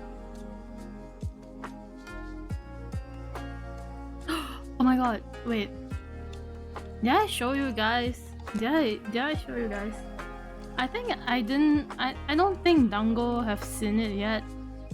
But I have a puppet model. A puppet model? No, a plushie model. A plushie 3D model. My brain is not functioning.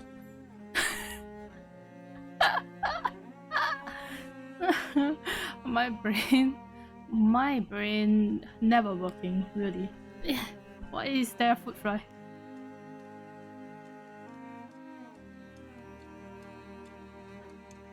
I have an outdated version. Oh my god. Let me just download it so that I can show it.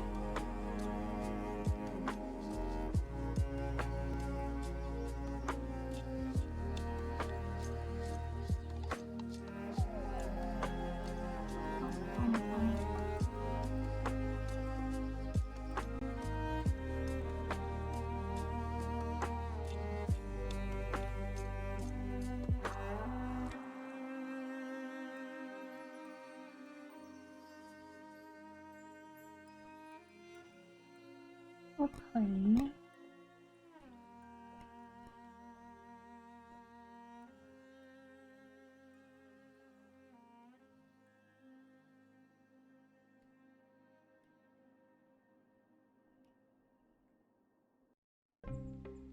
Oh, where did the file go?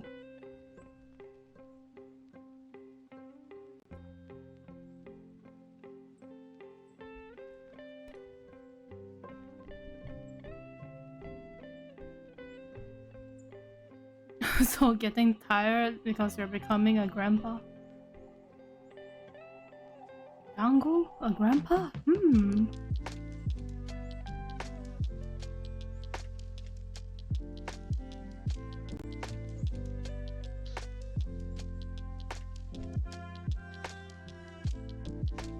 Oh man, Dango is what they'll call me. I don't think I will ever call you Old Man Dango. It's not a thing that will ever happen. Wait, let me see if I can turn it on without my PC crying for too long. I can't show it off for too long because you know my PC, but... Ah!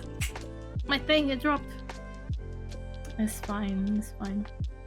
Only the messiest desk on planet Earth is fine. Everything is fine. Oh boy. Oh boy. Okay.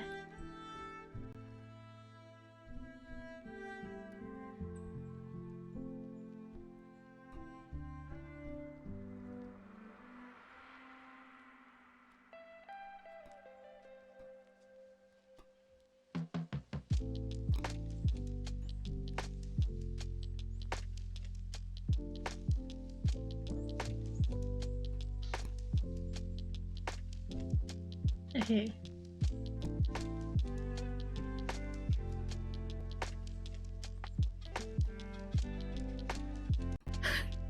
Torturing my PC just to show this? Yes.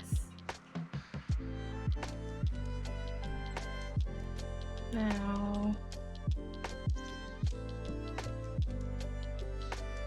Scene capture...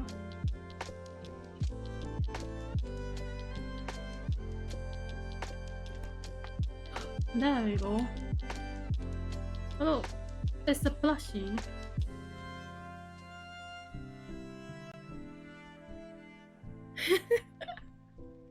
It's a plushie. It's so cute. I know it looks awkward because it's not meant to be used in this, but it's so cute. Look at it. There's different expressions too.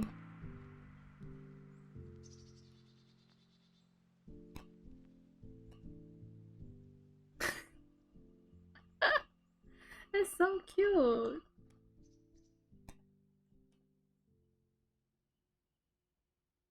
Little plushie. And I can use it for VR chat.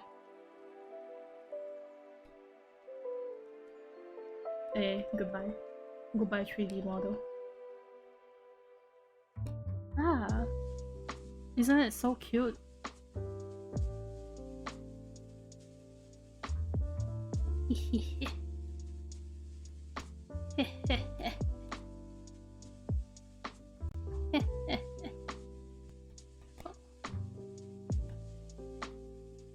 Me spending my money on random things again. Get out of here, fruit fly. Oh my god.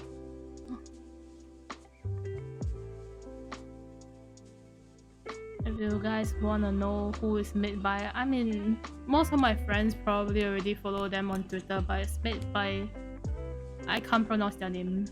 Hiberoi? Hiberoi?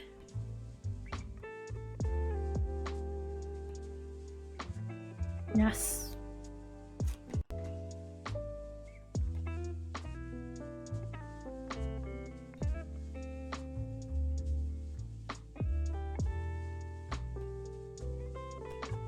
And now be a full-on plushie.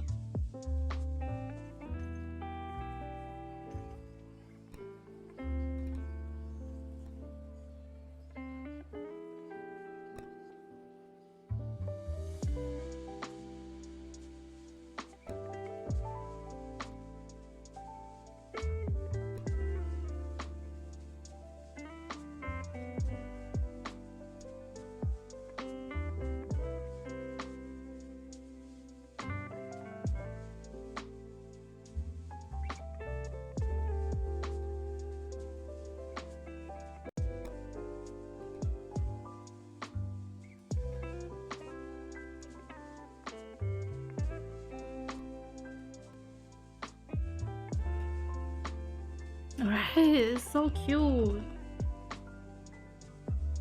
I love their plushie models.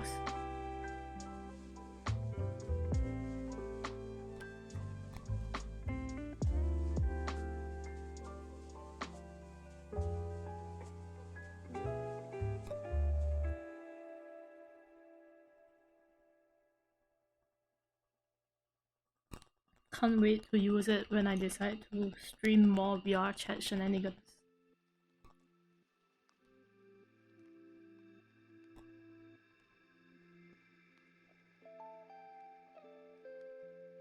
Oh yeah, it doesn't seem to have sleeves. Wait.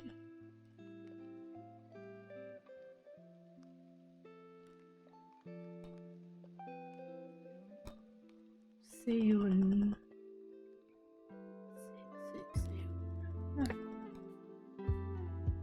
It does.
Oh, that reminds me. I almost forgot.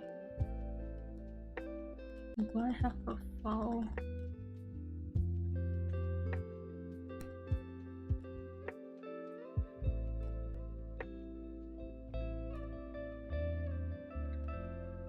Yeah, just in case.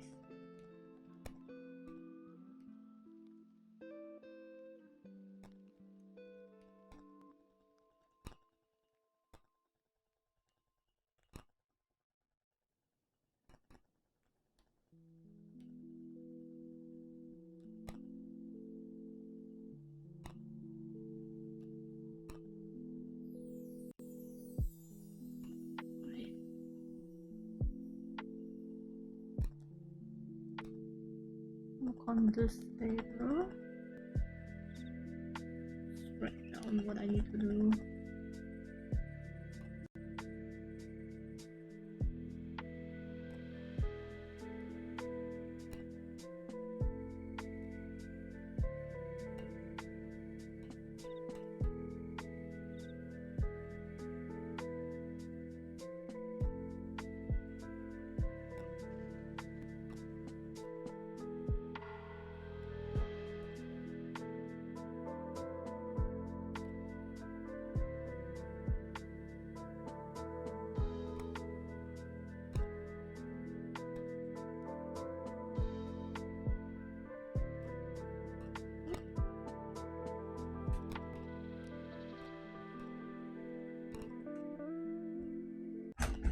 Wow.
Watashi wa free. Ta-chan. You're free? This early? Are you sure?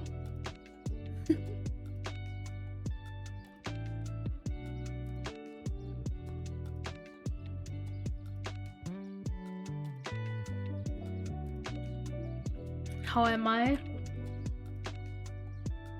I'm pretty good, to be honest. More like cooking for lunch break. That's not free. Cook for lunch right now. Ta-chan.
As long as the food are eatable and the kitchen not burned down, okay.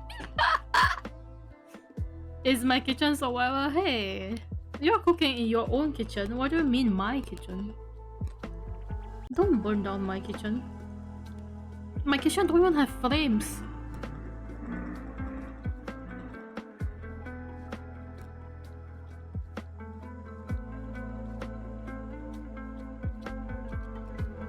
My family stopped using the fire. We use electrical stove now. Gas prices too expensive.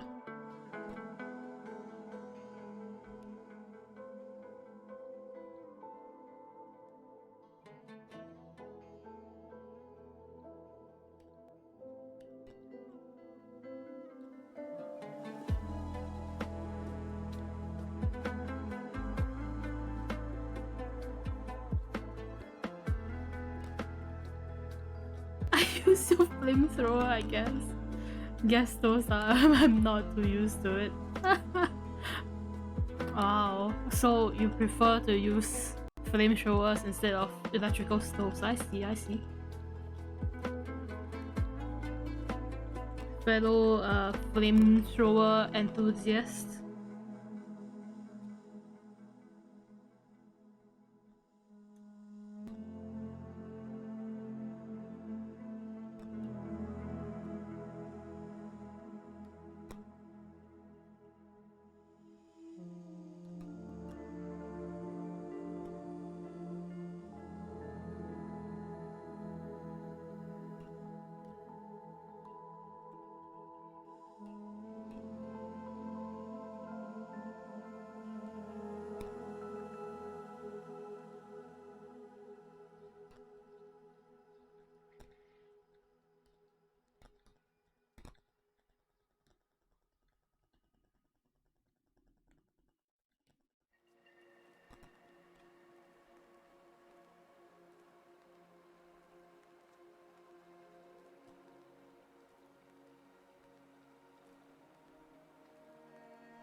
I got more emote requests? No, this is from last time.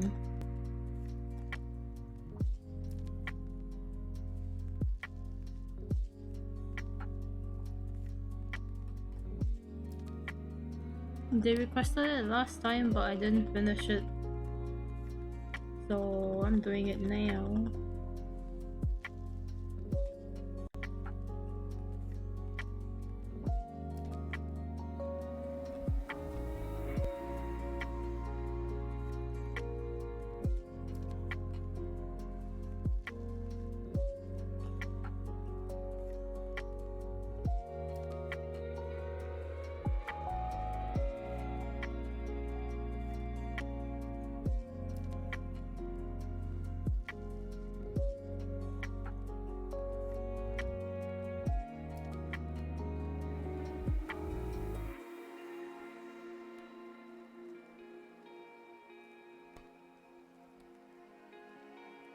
Yeah, I deleted the channel for requesting more. Well, it was a temporary thing.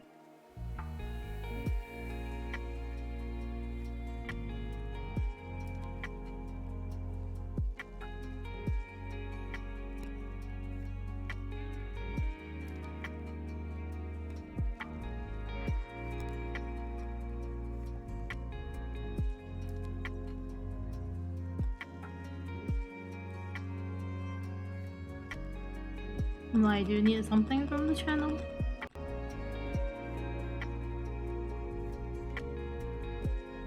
I was looking for it, just to make sure I'm not dreaming. Tachan, it was all a lie. You were dreaming all this time. There was no channel, what are you talking about? Gaslighting.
I got enough gas in here already. Not too bad.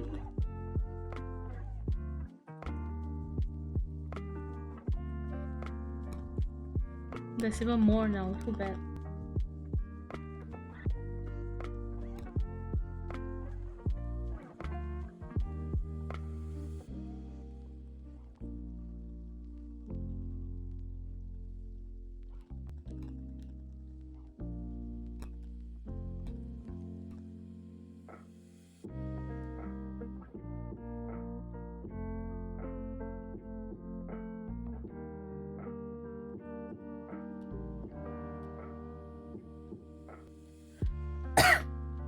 Want some even though I don't have a car?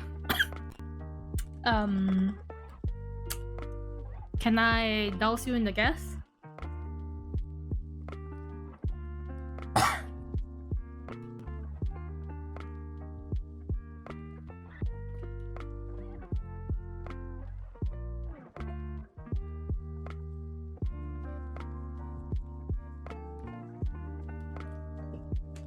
If I can't burn a box with the gas, then I don't want it. For drinking purposes only, please. You drink gas? I just drink water, but I'll drink more.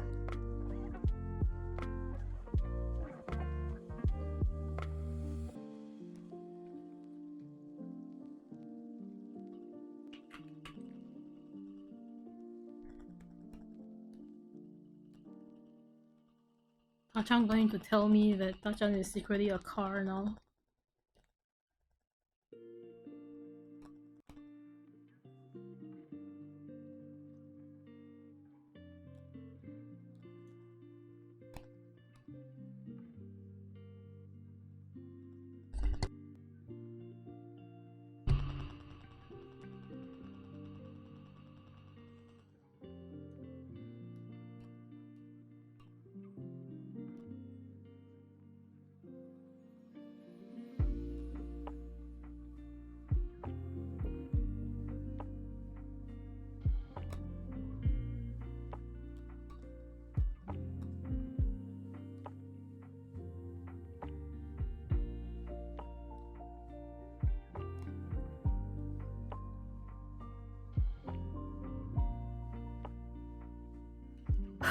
I mean, what are you talking about?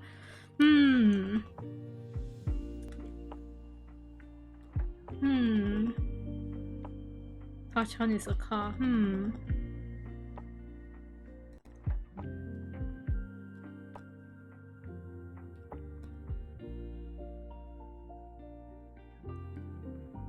What kind of door is this?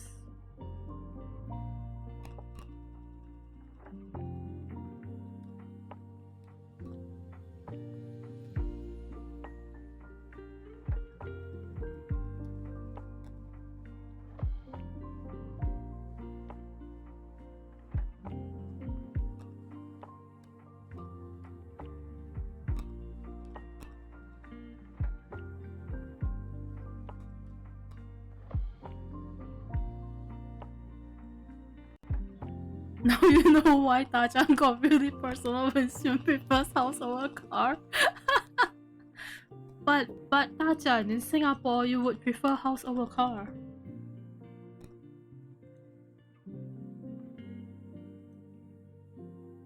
It's the truth.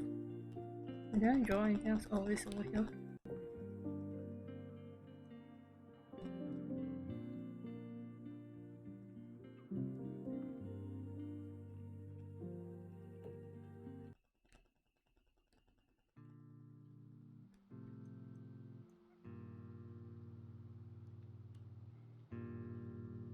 Tachan not attractive enough.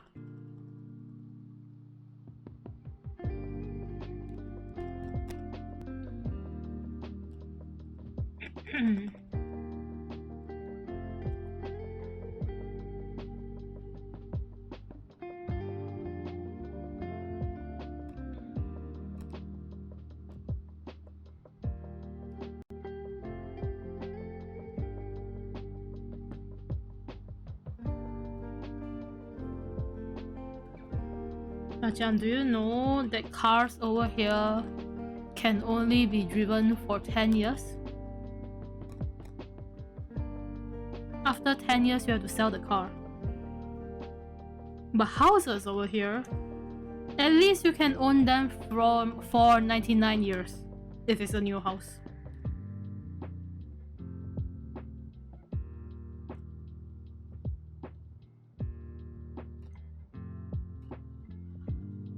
It's a problem if I'm too attracted because I'm gonna hit everyone.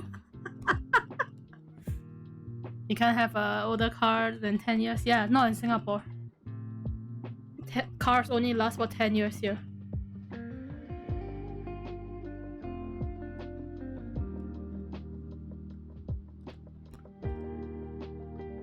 We have a limit on cars and also buildings. There used to be quite a few buildings that is forever, so if you bought them, they'll essentially be yours and your family's forever. But if you look at it now, buildings can only be owned for 99 years. Once the building is 99 years old, it will be demolished. Are you saying the breakdown or there's a law that you have to sell it in 10 years? It's a law, you have to sell it in 10 years. And any cars that's 10 years old cannot be driven anymore. Not in Singapore.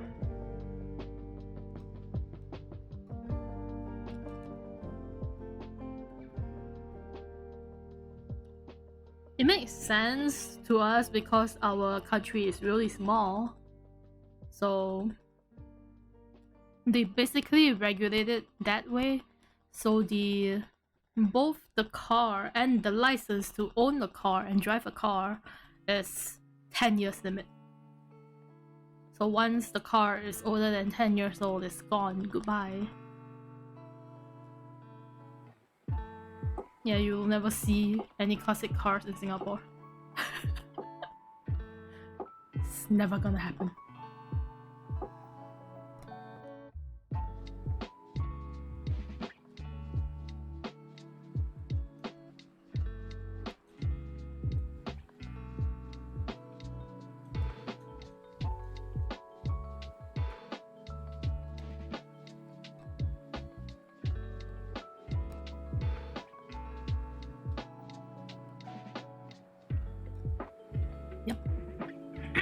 See, that's why, Tasha, that's why. I prefer a house over a car. I hate that too. Oh, your car is almost 10 years. Yeah, if you're living here, that car is a goner. It's gone. If the population got too much, do I only get to live 10 years too? No. No. We fixed that by living in high-rise buildings.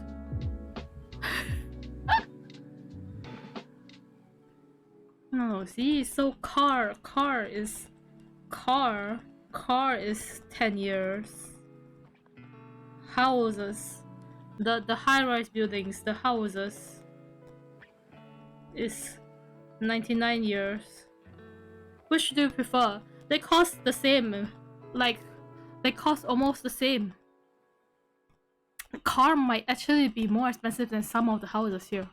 So, which would you prefer? I think you would prefer getting a house too. You can't live in cars, by the way, not in Singapore.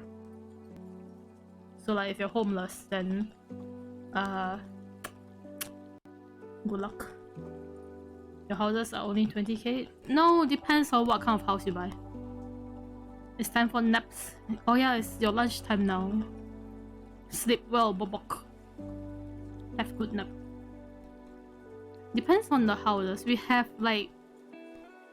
Actually, I need to search that out. I have to search that out. Let's see. Cost of a one-room flat in Singapore.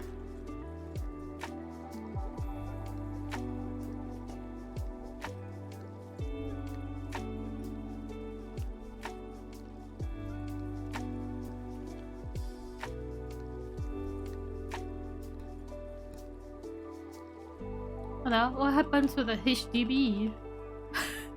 Oh, by the way, a car does not only cost 20k here, I don't think. Also, how much does a car cost in Singapore?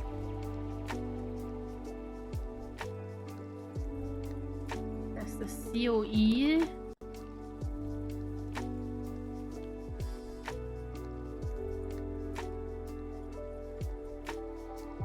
Let us study the prices in Singapore together.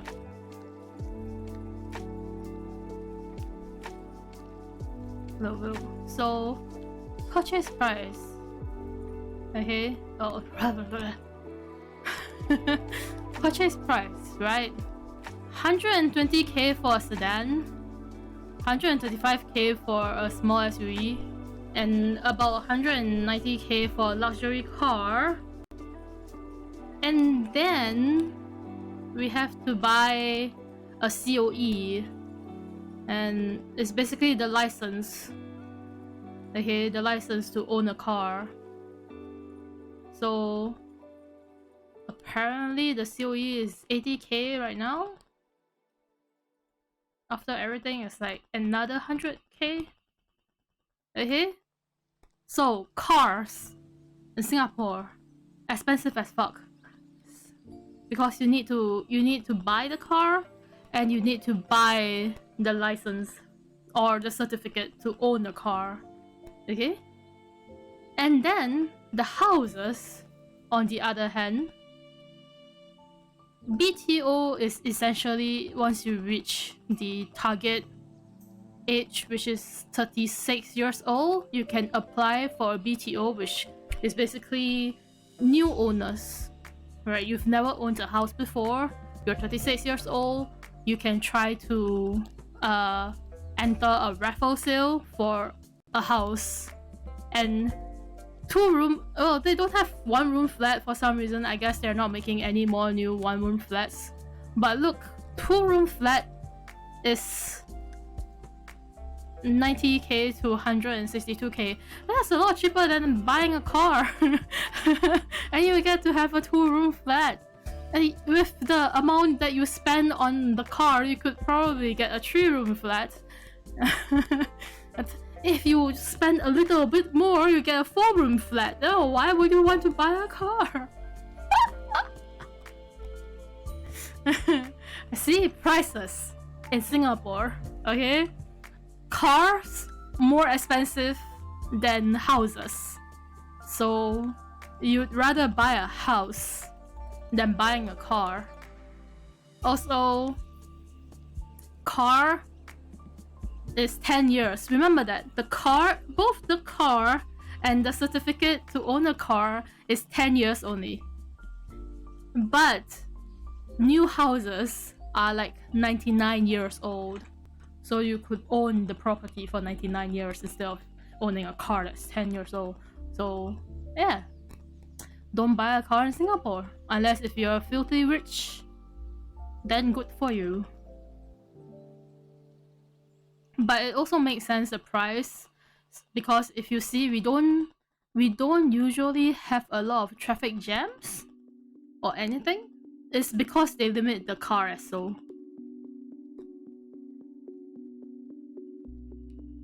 Average house here is 1 million in Singapore money. Damn. We have the government. The cheaper houses are basically the government housing, so they are cheaper because it's government housing. It's not the, you know, better houses and things like that.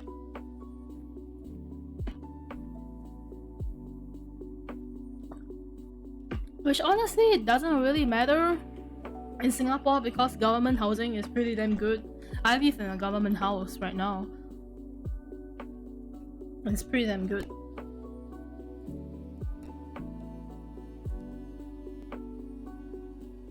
Government housing is almost non-existent here. Yeah. We almost had like the same crisis as your country, Dango, back in the day when people keep buying and reselling houses.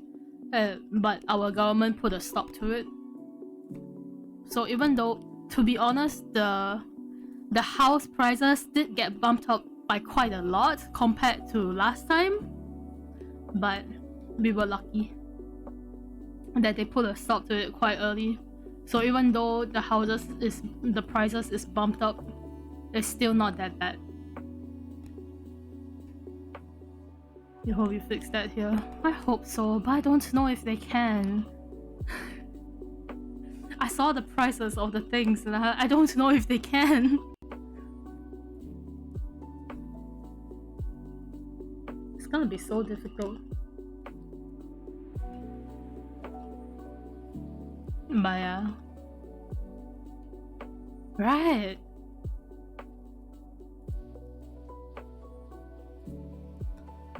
We're still lucky that we have government housing. A lot of the land that the government will buy back and then rebuild like high-rise buildings. Tachan, you're lost. You have lost. No cars. Not in Singapore. Basically, anybody who owns cars here in Singapore is rich. So...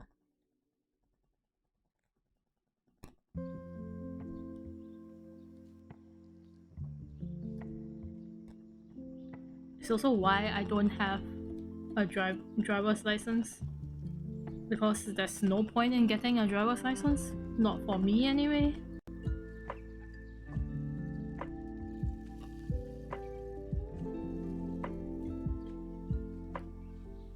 I'd be fine without a car if the US was made to walk versus drive everywhere. Yeah, that's true. I think for my country, they know that not everybody can get a car. Also because they limit the amount of cars that they have in like the whole country, so that there isn't a lot of traffic jams. Because we can't have too many cars, not in this small ass country. Which is why they have the certificate thingy. Right? So the government does a good job of allowing everywhere to be accessible by public transport and also by walking.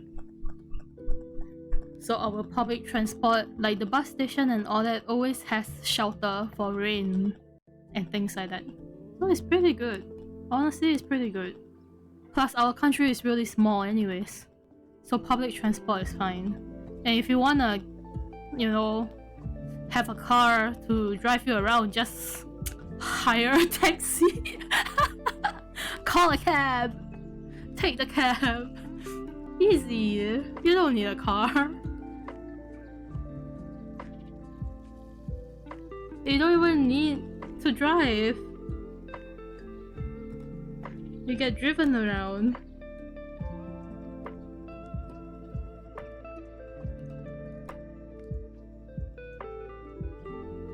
Walking PD. Uh-huh. Why, Tachan? You have to walk too.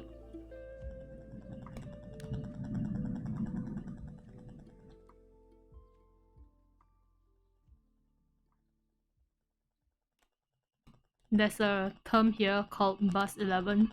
If you take the bus 11, it means you're walking.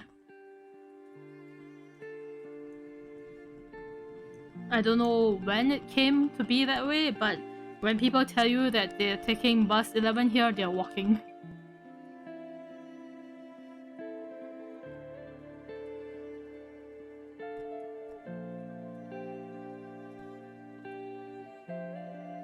Meanwhile, I drove for like 2 hours just cause today. Wow, I did hear that people in like your country, Dango, that they usually drive around for like, what do you call it? Just to think and things like that. They just drive around. It's like inside joke. Yeah, kinda. Bus 11, walking.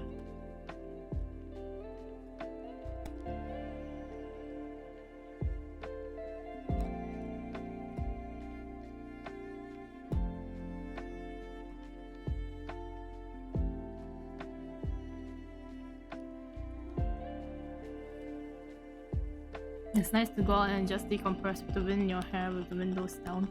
Blasting music down the highway. Yeah. You just don't see people do it here because first of all, we don't have long roads for like long drives and things like that. And also, cars are expensive, that's why. I'm pretty sure the gas here is expensive too. I don't know about like a lot of the prices because I don't need to own a car, nor do I need to know anything about it. So, you know. I want to buy a 3-room flat in the future. That's what I want. I don't even know if I can afford a 3-room flat though.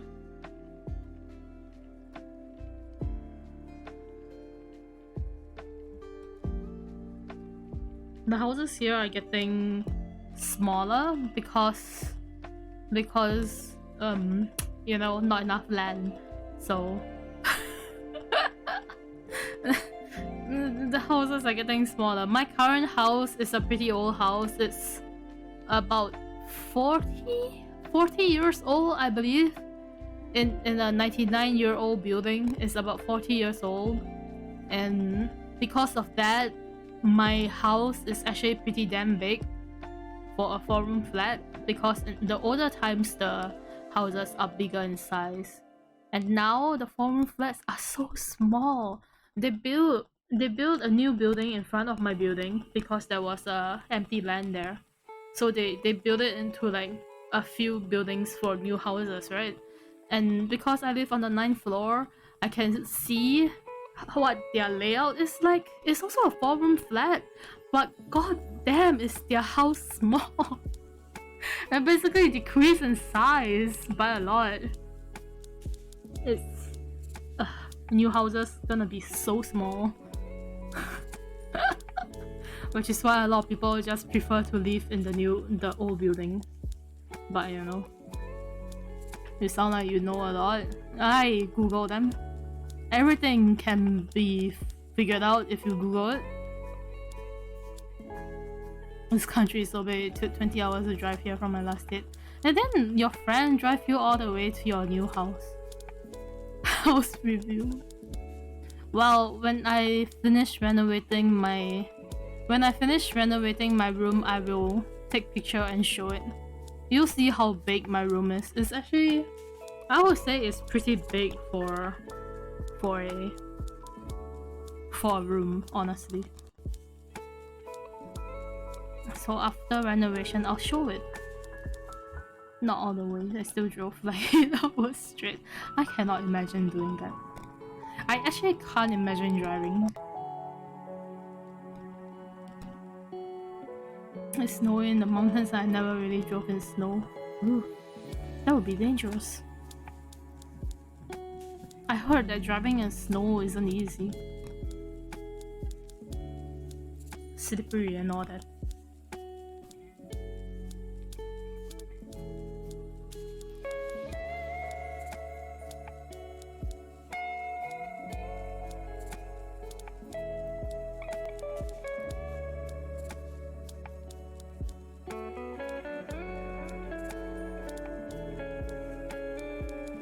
Driving in snow sounds like a nightmare. Yeah, it does.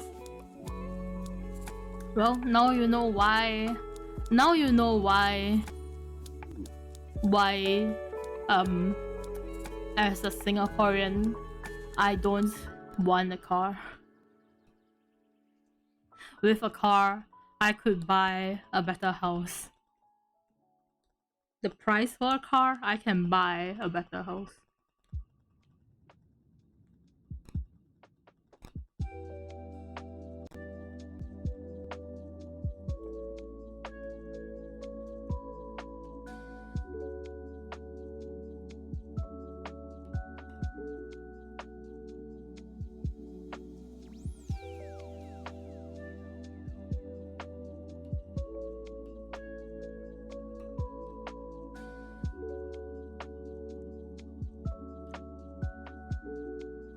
Just visited him a few weeks ago. Nice. Do you have fun?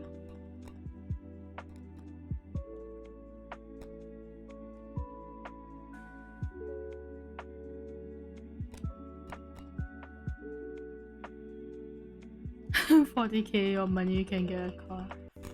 Expensive. Just buy a car when you're filthy rich. If I'm filthy rich, I would just buy a better house. I could buy a terrace house or a bungalow. Sheesh. It was so much fun. I got a dumb baby crush on his sibling. Aww.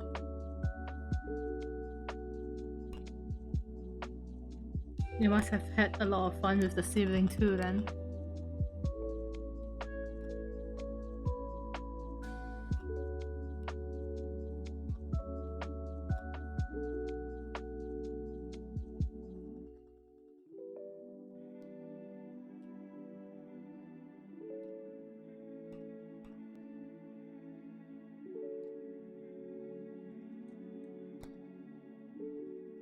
They are really hot and cool. No wonder you have a crush on them.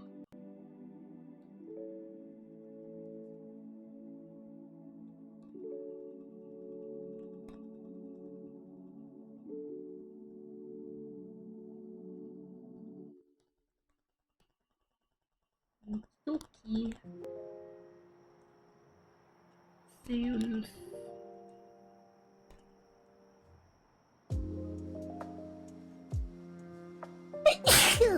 Ugh, bless me.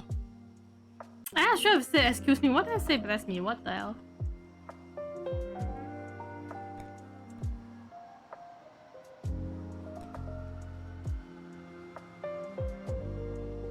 I bless myself.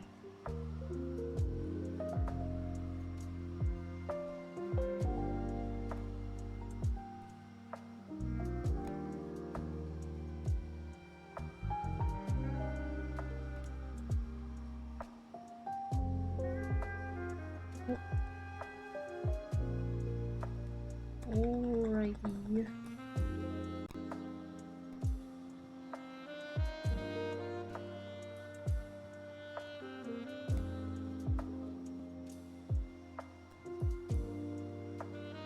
I'm a bit scared because you know all that nonsense that happened last year. Yeah. It's okay, you can go a little slow and then you can figure out if they have the same, you know, what are those called? What are those called? It's not a sexuality, so I don't know. At least you can figure out if they are not asexual, I guess. The asexual, aromantic. Oh, my brain is not working. I'm so sorry. It's just a sneeze. Why would you want to clip that? It's just a sneeze. It's a sneeze, guys. It's a sneeze. You've heard sneezes before. You clip it. Why? It's just a sneeze. Why? It's a normal sneeze. Oh, now we have more sneezes clips. I saw this. It's not even the first time I sneezed on stream. I make a fortune? I don't think I can make a fortune from my sneezes. Yeah, bye. You might have a chance then. Just slowly take your time. Get to know them more. Hell yeah.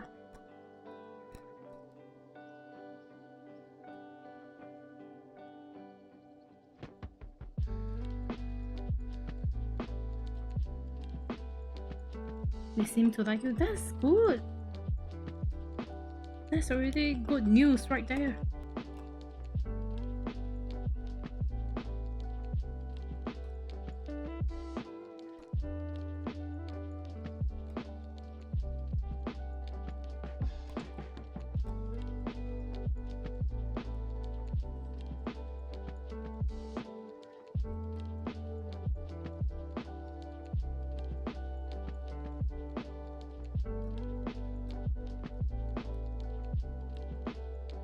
We've been talking almost every day since I came back home, so I think they like me.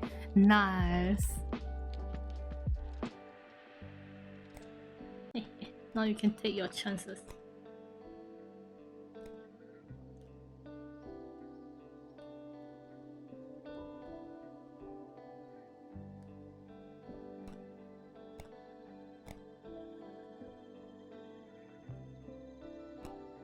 I know with what happened last year is scary, but you can't let that stop you, Dango. You can't let that stop you.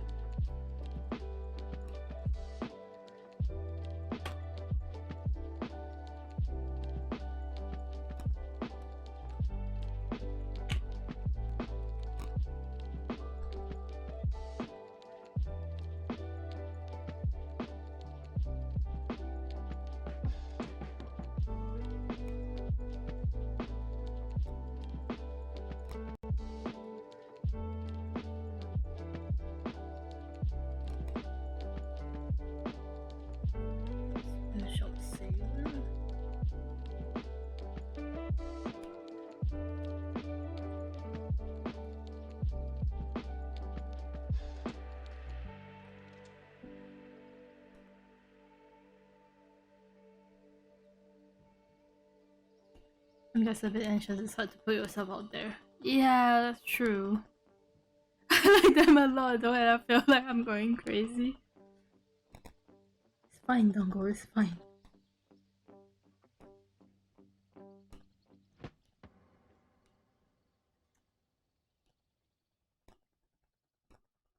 You can be scared,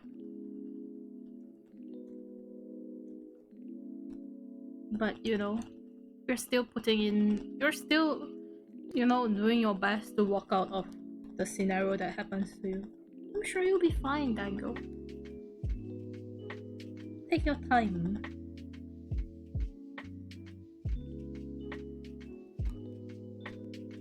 And if they really let it be known that they like you in that way, you could tell them about your experience. I think being honest is always a good thing. Especially about this kind of thing too. But that's my opinion.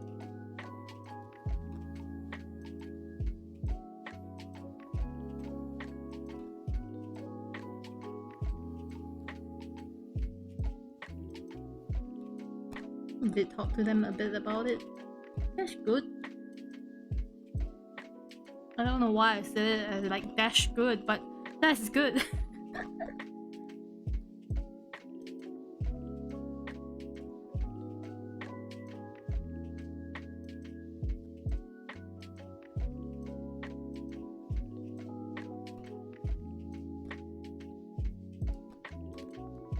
Dash good. I can't speak.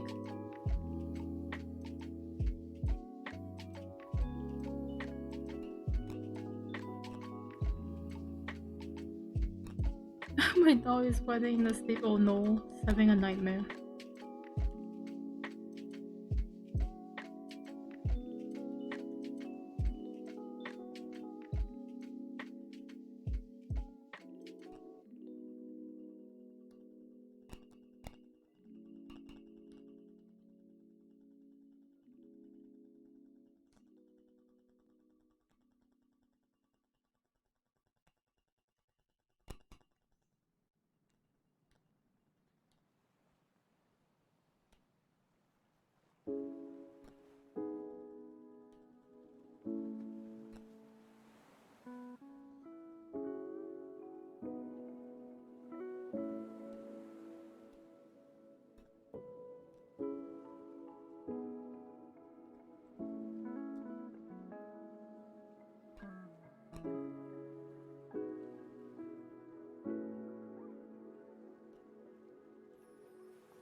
My fat boy is very cuddly now. Fat boy. Fat child. Fat baby.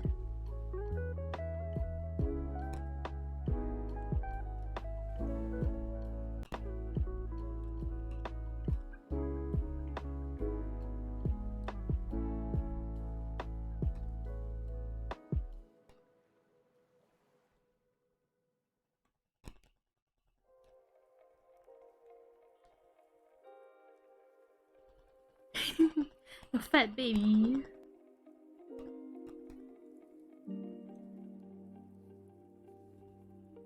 Fat cute baby.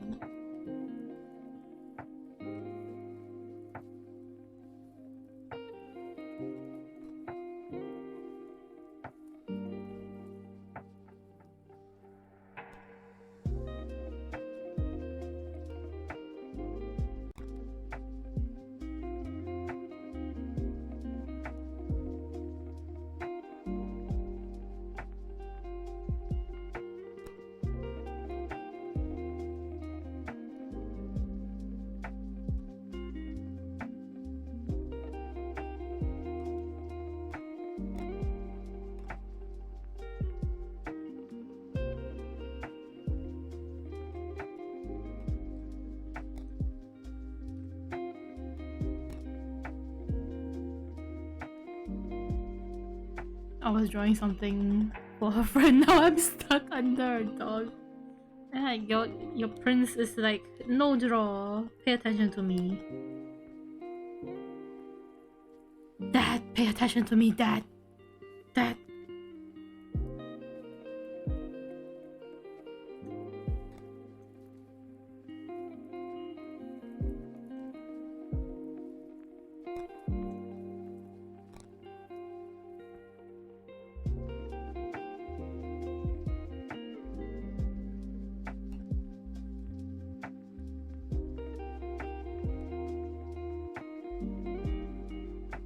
True reason why Dango can't draw sometimes. Dad, pay attention to me, Dad. Stop drawing and pick me up, Goo Gaga. Pick Tachan up. If you pick Tachan up, how would you pick Tachan up? You take your fingers. You pick Tachan up like this.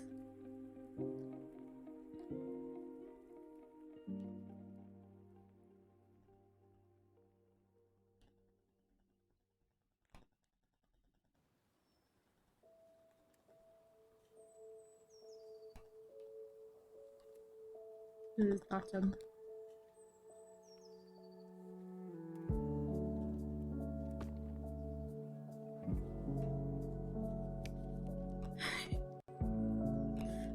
This is how you pick Tachan up, guys.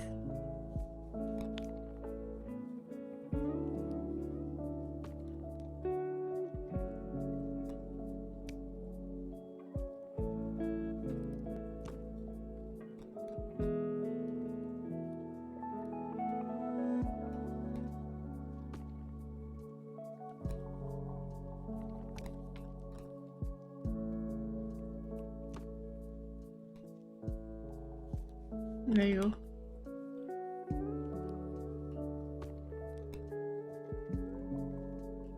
Pick up the fox. Like you pick up a piece of trash.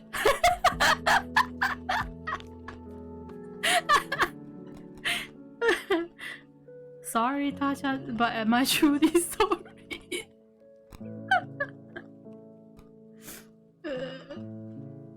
It's true though, when I had a laptop, sometimes I draw in my bed and he'd push my pen out of my hand for pets. Give me attention right now. That's why he's a prince. Oh, wrong file. Only bullying Tachan, as you can see. Always bullying Tachan. Maybe that's why, Tachan, maybe that's why people think that we don't have a good relationship. Because I always bully you.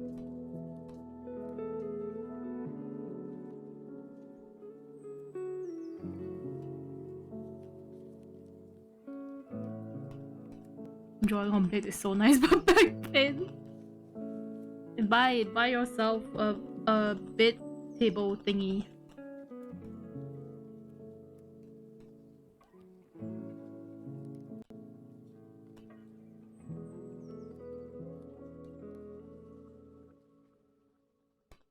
No wait, if your back pain because of that, Tachan, you're just old. Tachan is younger than me, but you're old.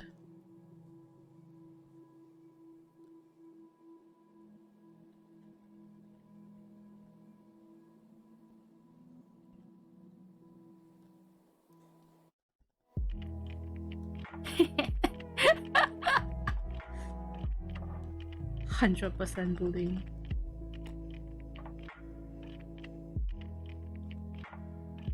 Evil.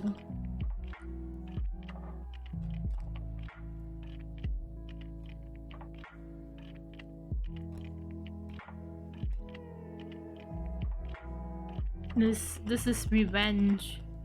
Okay, revenge against Tachan, who always called me smelly.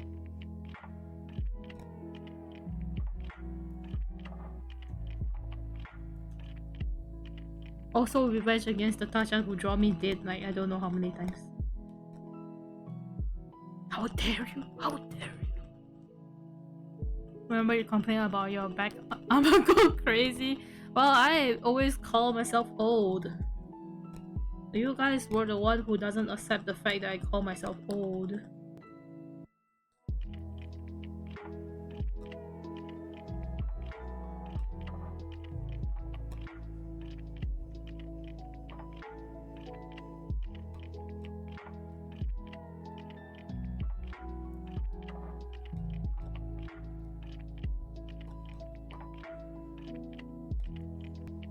Y'all don't accept it when I call myself fat, and you don't accept it when I call myself old. I don't understand.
Not my fault if you don't take shower in a span of 32 hours. What do you mean 32 hours?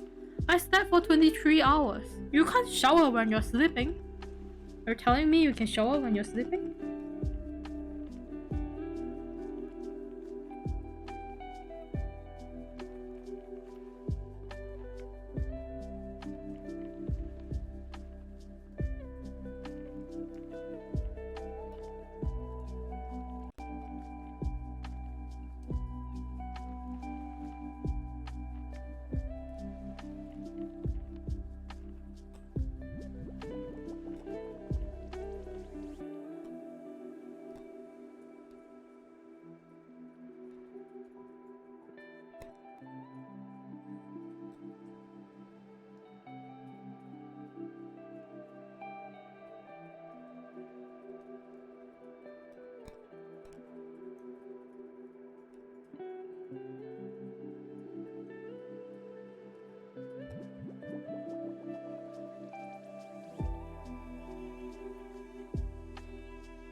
The easy answer is to not sleep for 32. What do you mean 32 hours? I said 23 hours. It's totally different.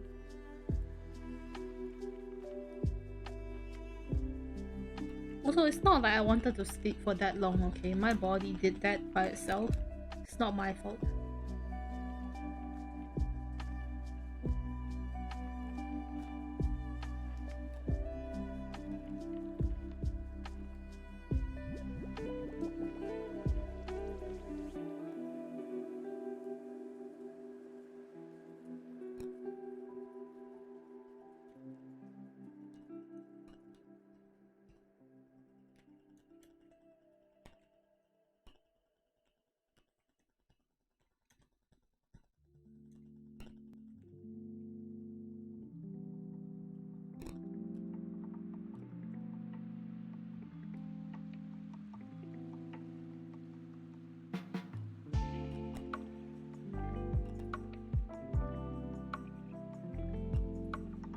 sorry for calling you stinky, you fair now. No, I have my vengeance.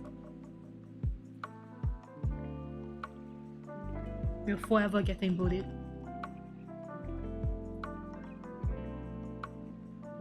I hold grudges. It is your fault for bullying a witch.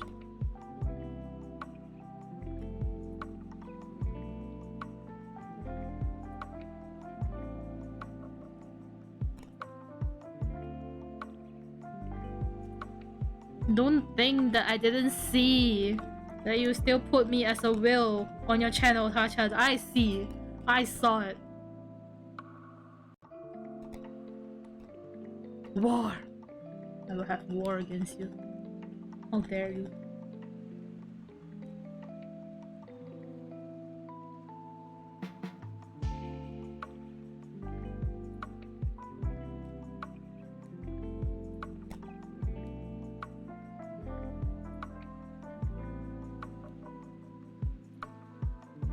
Only say the truth. No, I'm a witch. How dare? How dare?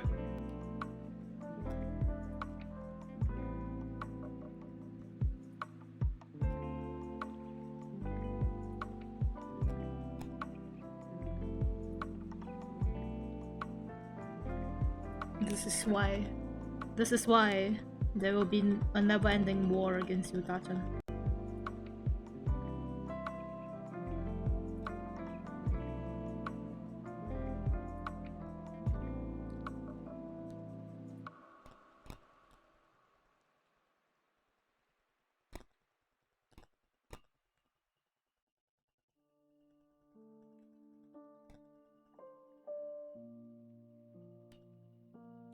The witch never reveals that she's a witch. The only reason why I revealed it is because they all keep calling me a whale, okay? Bring my army of small ticks? What? You have an army of small ticks? What? Tachan dirty. Oh, Tachan dirty.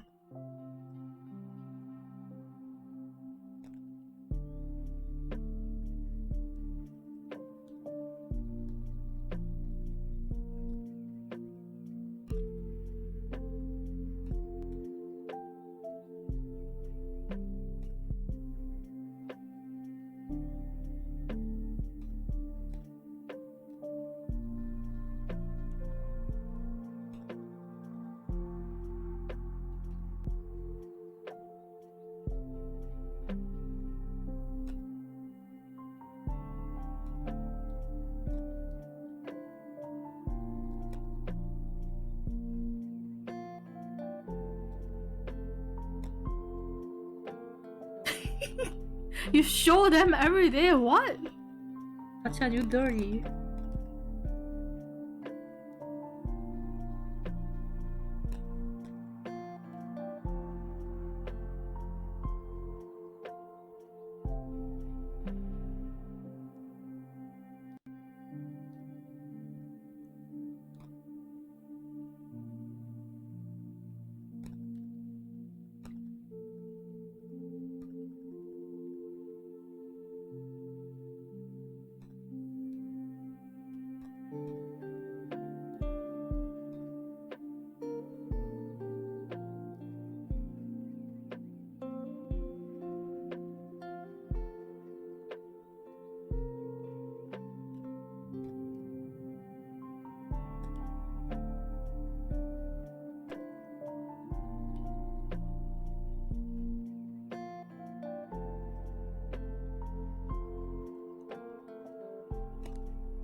When do you want to play Green Hell? I don't know.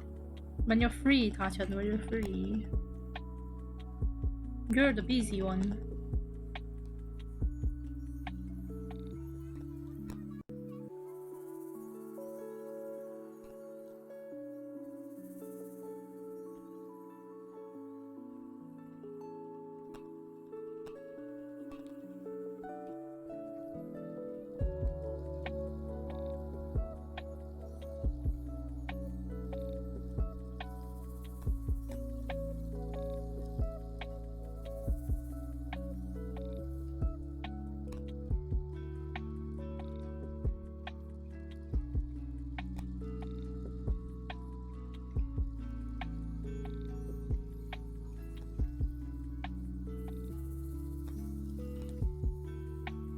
You're the one with the window commission and like thousands of requests. Shh.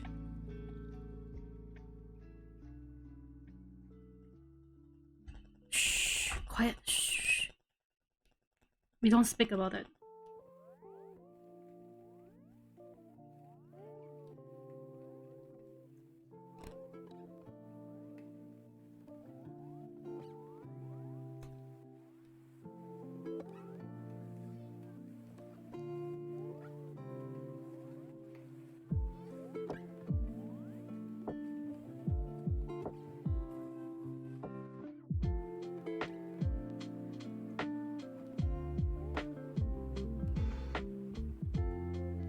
Tao shall not speak of it.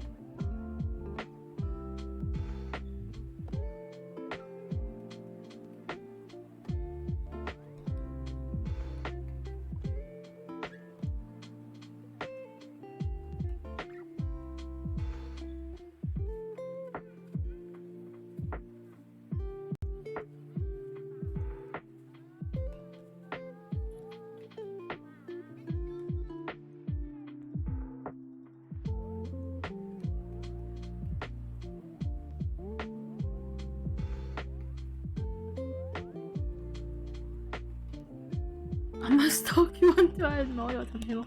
Stalker fox. Go eat. Have good lunch.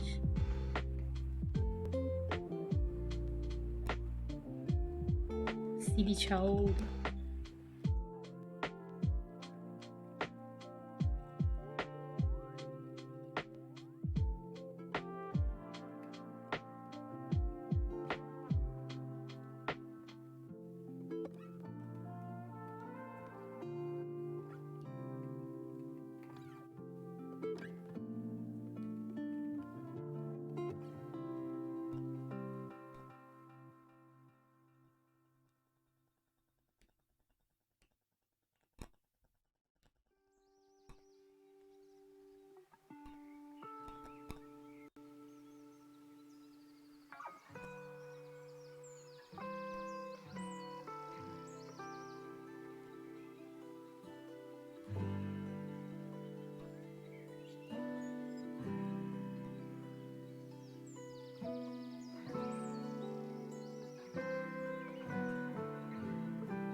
Banana. Banana. Woo, that like 1.25% of near half a year. Oh my god. Tachan, why have you been sub for 9 months? Tachan, why? Thank you for the resub for 9 months, Tachan. Stop wasting money on me.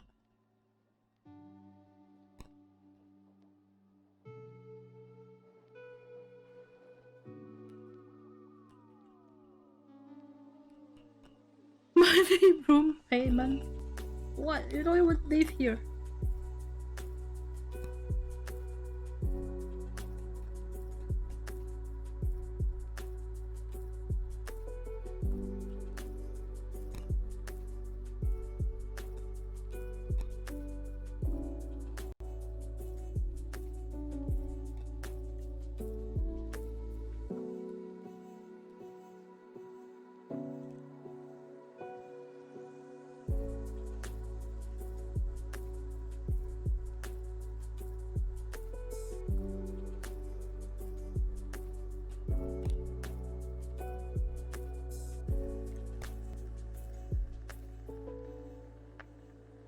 Live there in spirit. Are you taking stocking to another length?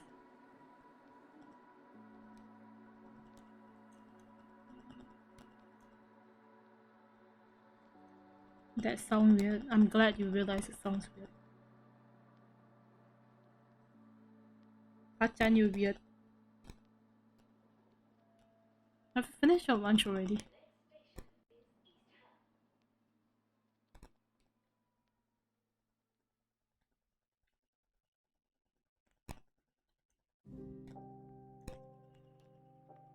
Thank you, what? Masochist.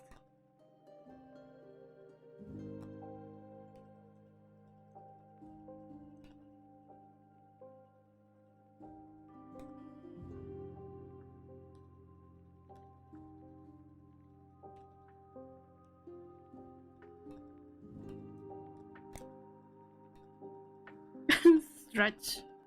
Crack those bones. No cracks. There you go.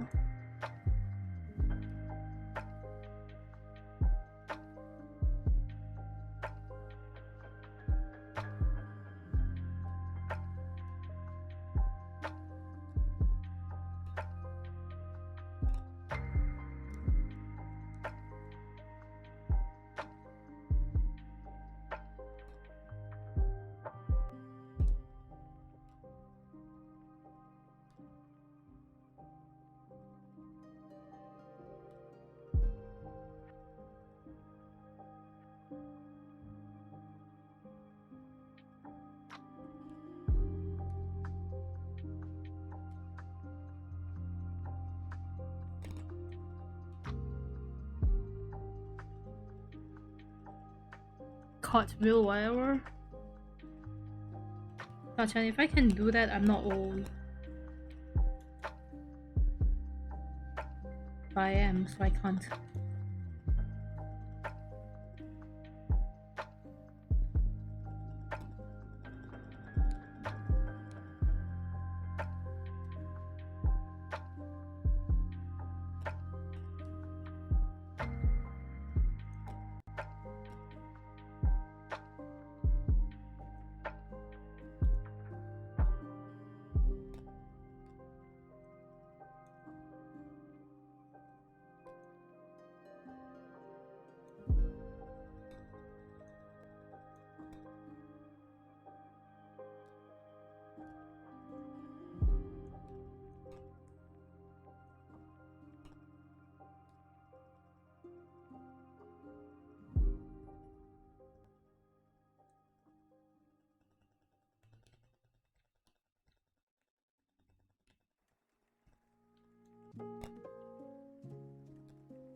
Okie dokie.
Listeners, but are there really only chill BGM in the background, or are you listening to some YouTube video?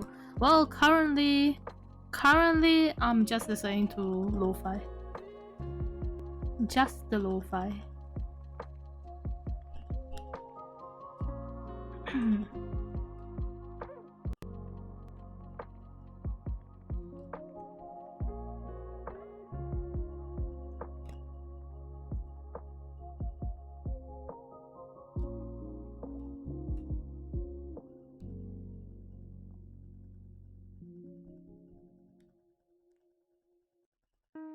Time to draw a potato.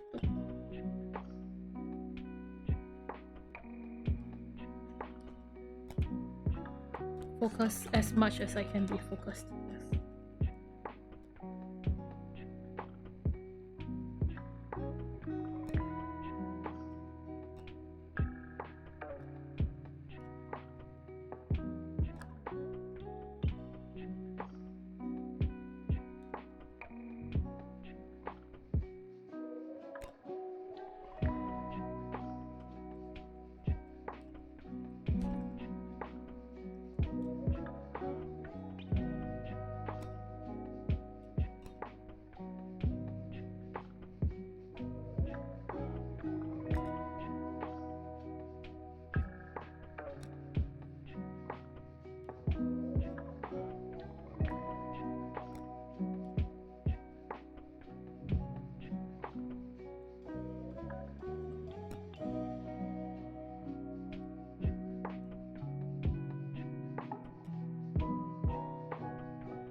So we do agree on taking break from backroom and play other game?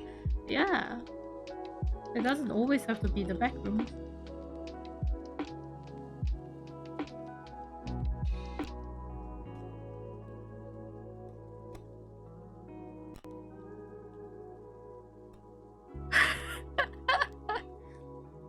Somebody hate the backrooms. You were the one who asked me to play that game though.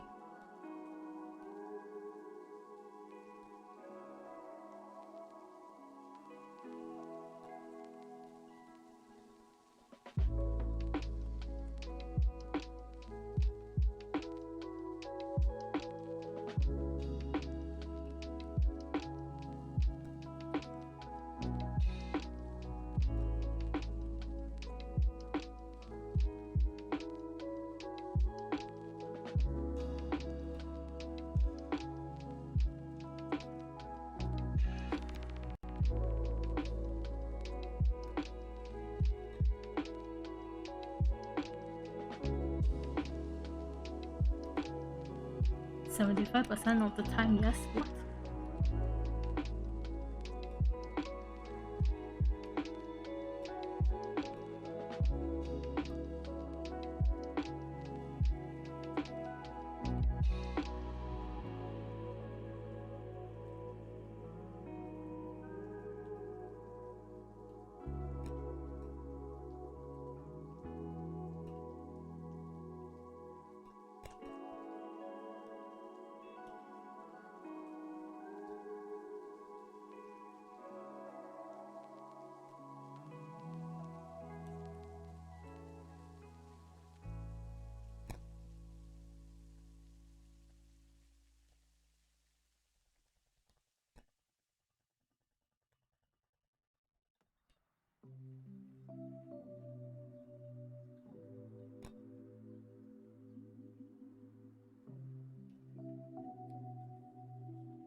Oh, your handline so steady.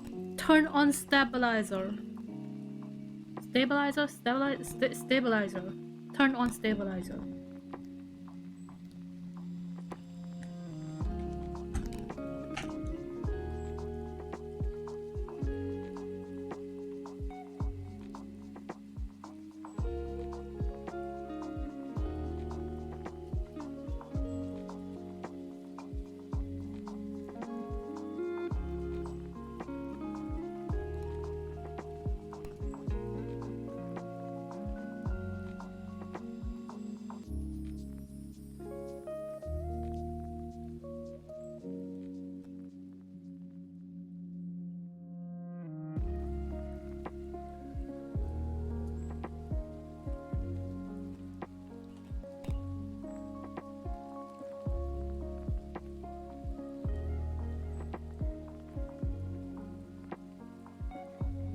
It said 300% and felt like I'm on drug while drawing. That's so that's so much stabilizing.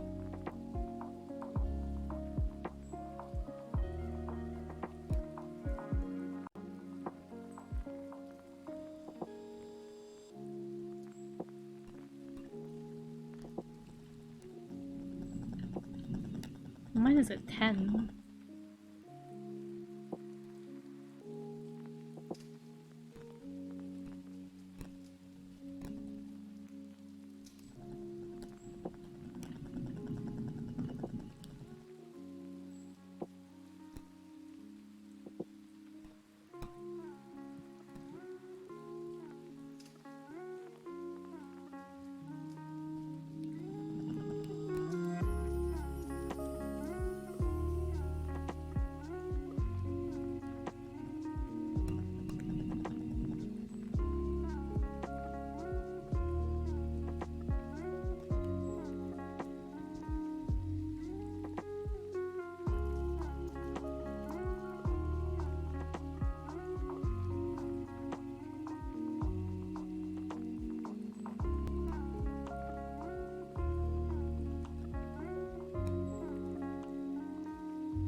Why apply it on blush when you should stabilize yourself?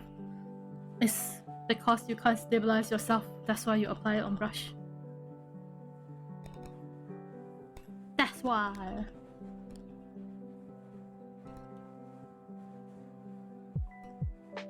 Get it? You understand? Do you understand, Tachan? Do you understand?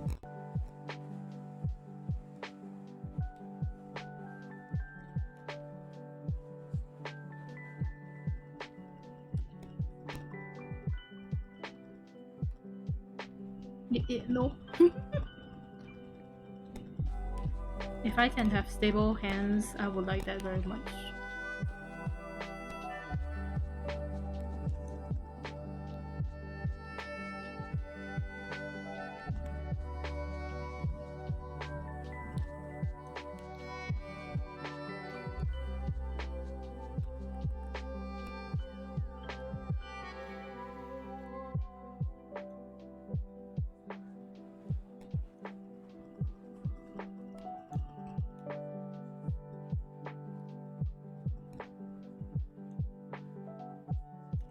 Have your hand to the pen and the table? It's not gonna help. You won't even be able to draw if you do that.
What figure do I have? Or do you mean by what figure do I have? Yeah.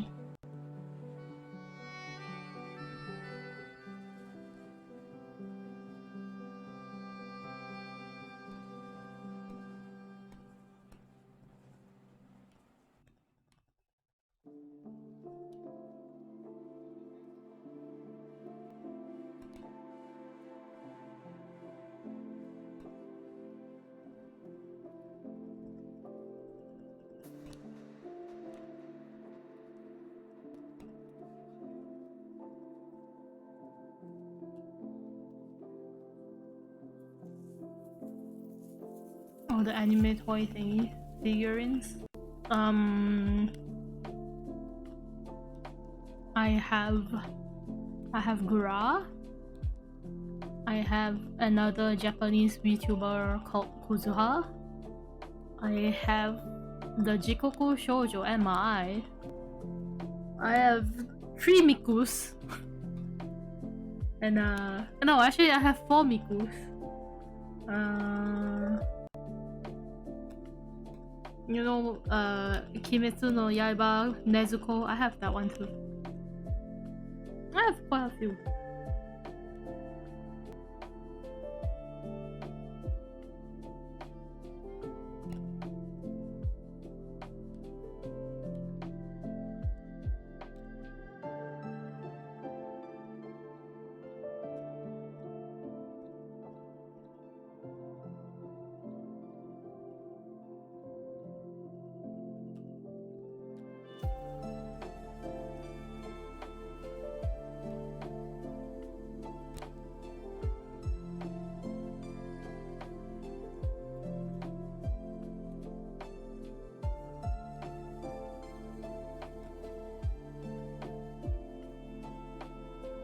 No, they don't.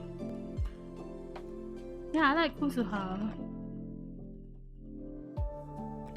Miku because they're cute. I want Luca, but there hasn't been a Luca figurine. So I'm sad. I'm sad.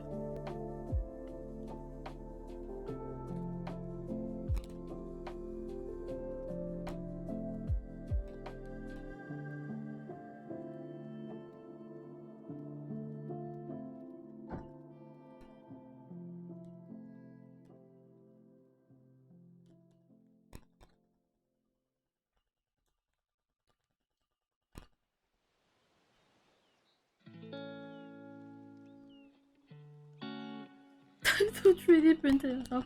I don't have a 3D printer. Maybe in the future, you know, Tachan.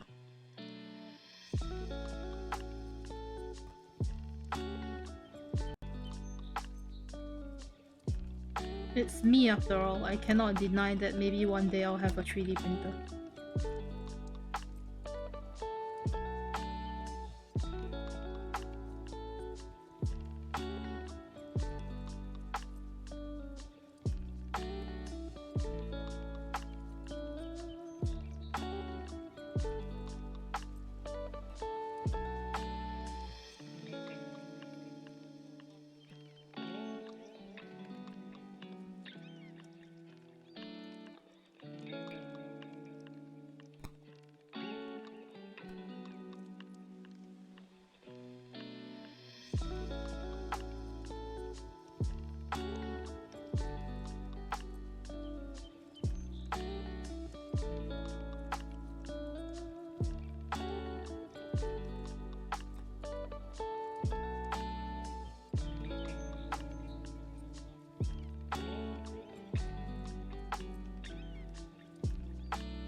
That would be crazy and hell expensive power move. Yeah, but you know, I feel sin the way I spend money, Tachan. Can you truly deny the fact that I won't have a 3D printer in the future?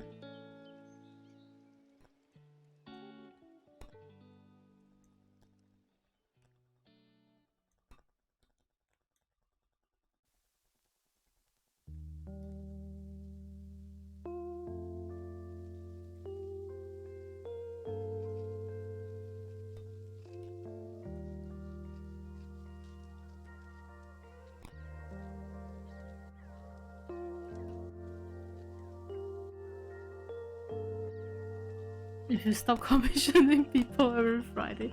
I don't commission people every Friday. I don't know what you're talking about.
Four hours already. Wait, it's been 4 hours?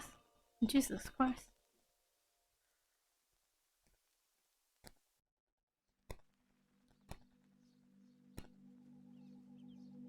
Time flies. Tachan, why are you not working?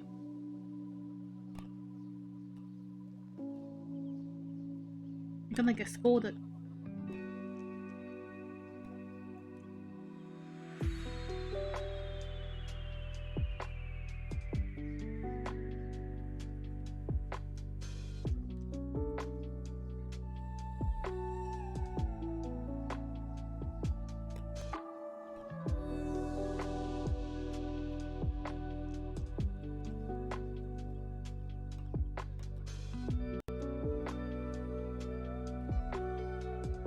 Sneaky fox. We're gonna hear Tachan, your parent, be like, Tachan! Why you don't work, Tachan?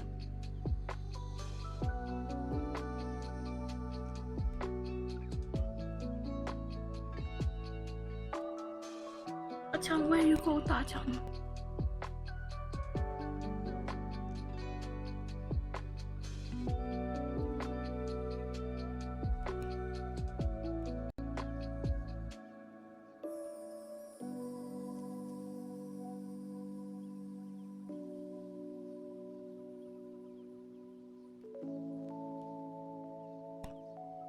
Soon in chat we see the boss type. Can you stop distracting Tachan from work?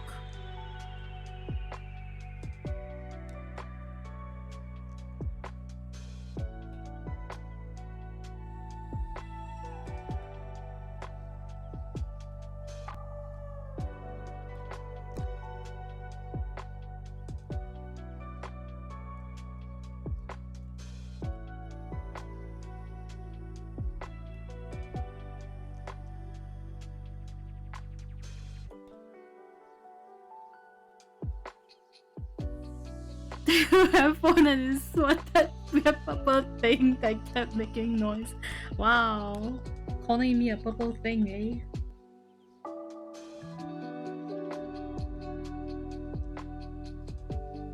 I would be amazed if they know English.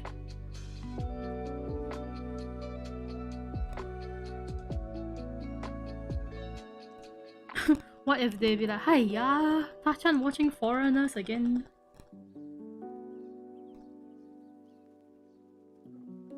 Dusty's is dancing.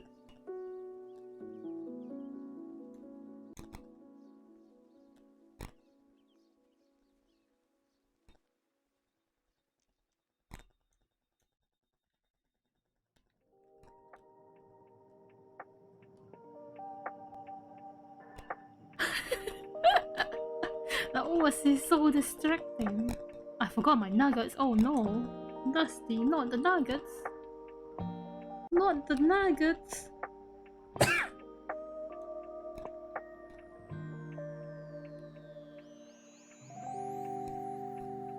Of all the things you forget the most important, nuggets.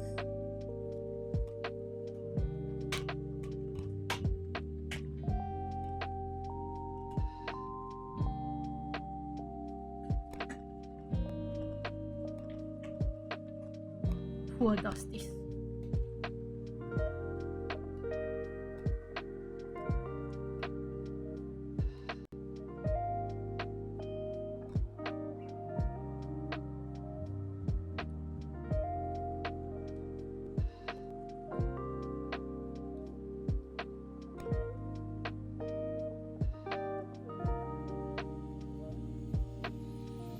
I'm over it. That's real fast. It's not even been a minute. Nugget overrated? Then what do you prefer over nuggets?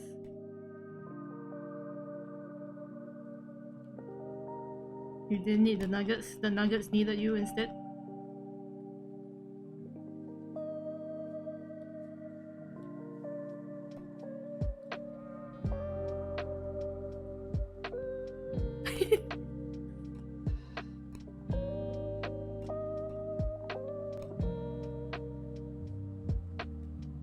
Hey, I can color this.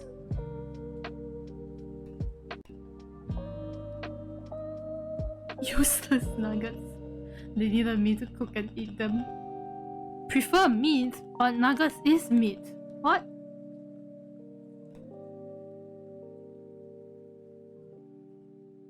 Tachan don't know what nuggets is.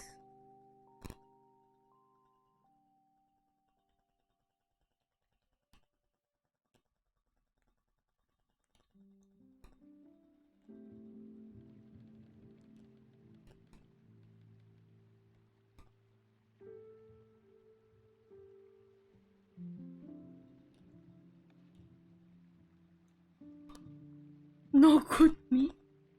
What is good meat then?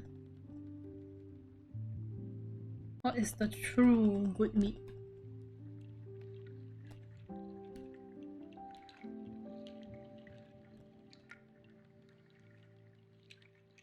Bonk. Not nuggy equals good meat. Alright, sausages.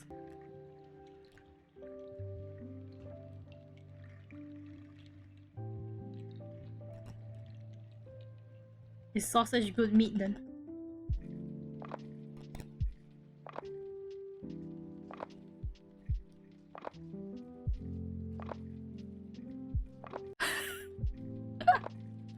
McDonald's nuggets taste like nothing. Really? Tastes like nothing over there?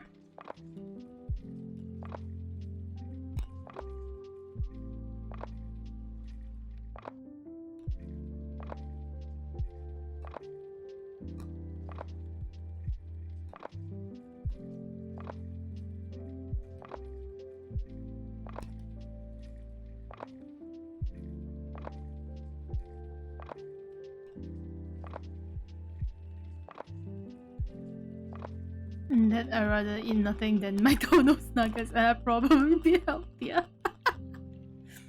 What my nugget tastes like? Meat. Dry as heck cardboard box? No. Honestly, I think the nuggets here in McDonald's is pretty okay.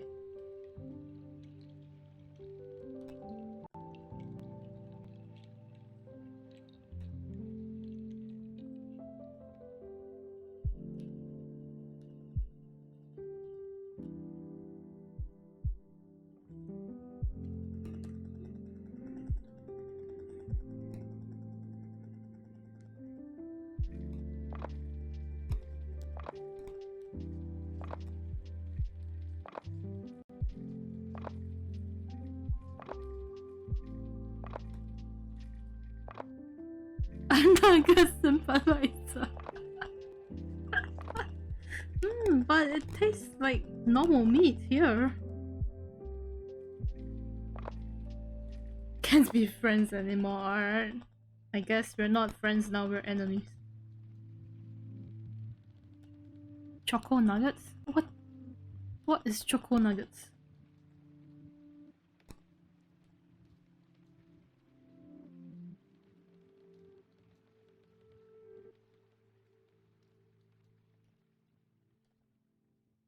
If I'm in Malaysia though, like, if I'm in Malaysia, I wouldn't eat McDonald's, I would rather eat KFC.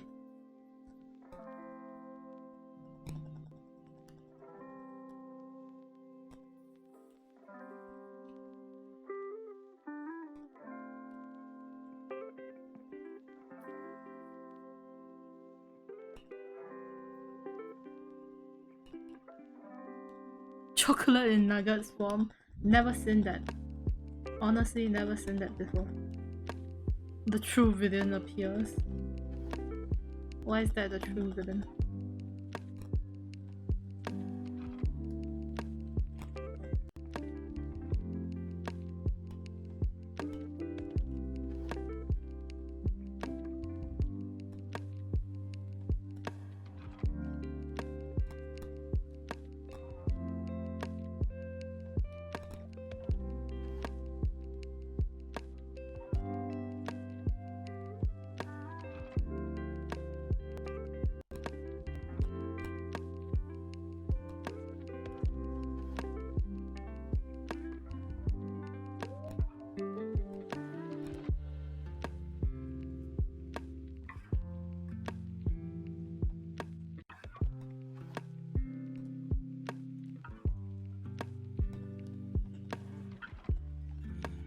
Mega steep chocolate? Now that wouldn't be nice. Okay, what is this?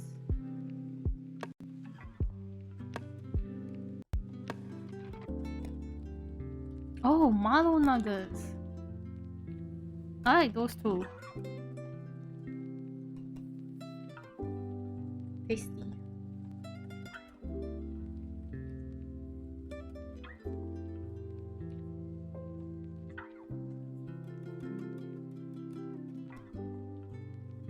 And then Tachan thinks of a monstrosity.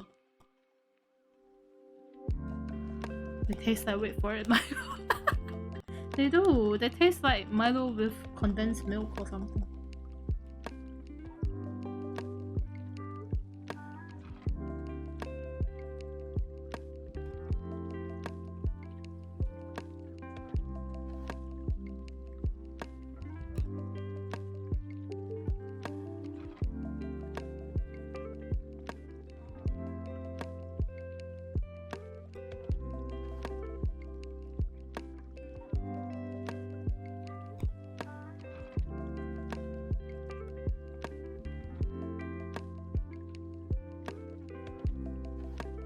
I wonder if you can pound them and make Milo. Why not just melt them in some hot milk? Write them down and sniff them with your nose? Dachan! What are you, drug addict? What the hell? Everything that comes out of your mouth is... questionable.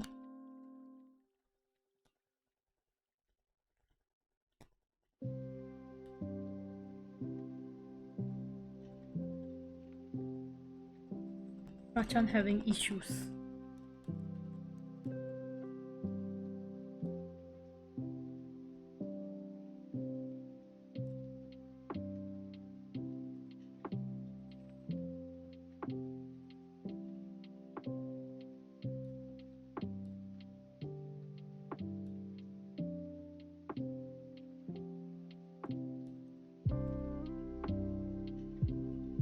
I mean, might be good as well. Well, I don't know, Tachan. I don't know. Sounds like something a drug addict would say.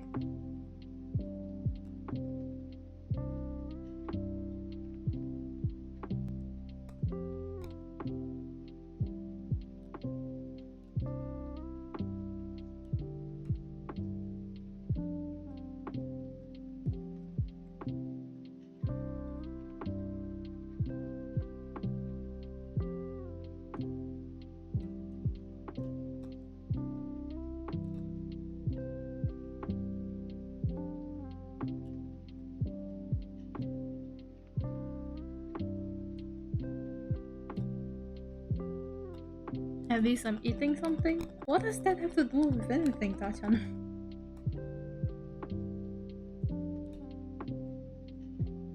You haven't even eaten lunch? Whoa! I had breakfast.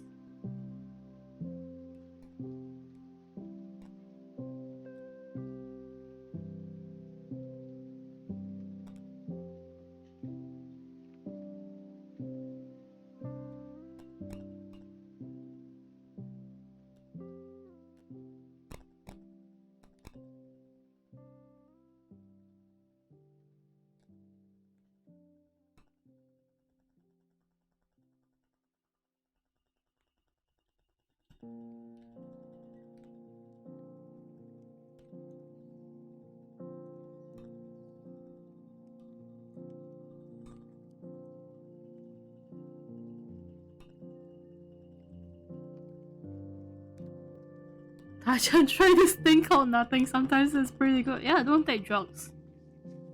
We build like a stickman. Don't eat more. What? I told you I'm over 100 kgs. How is that like a stickman? Delusional.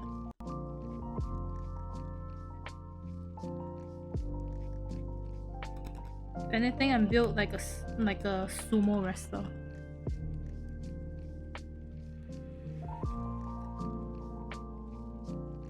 Delusional instead, yeah. Delusional.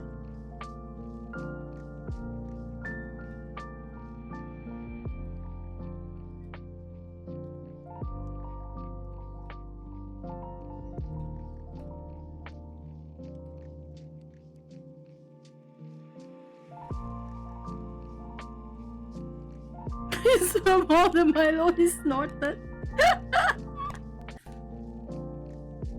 Damn, Tachan, too much drugs. You gotta cut down, man.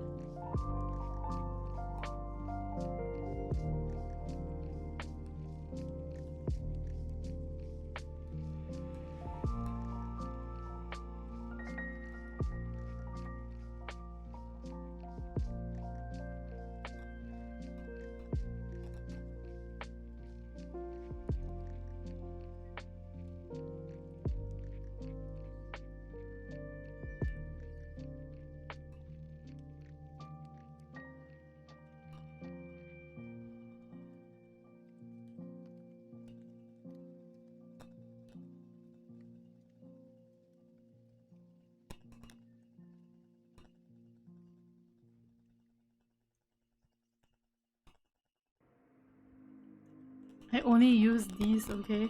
What? You eat salt? You're gonna have high blood pressure.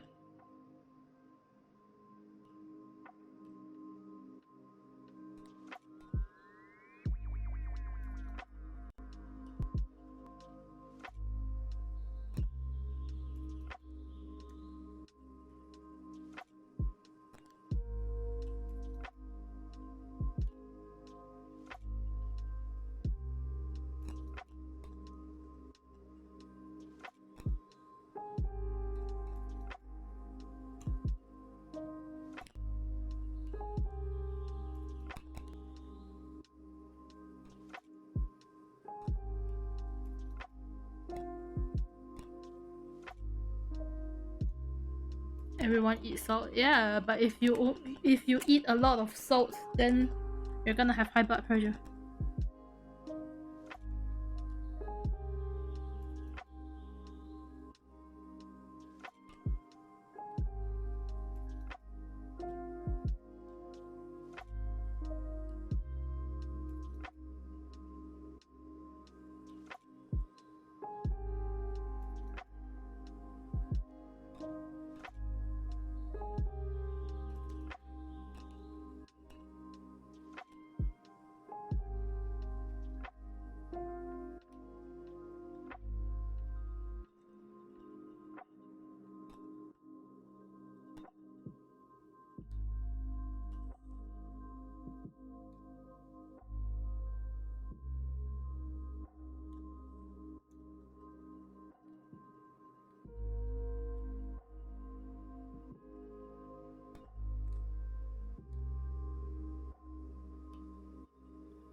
Should I just ask Say if I want to join the Minecraft server? Yeah. Chibi Syun, hello, Hamizan.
Now we have to see if this works as an emote.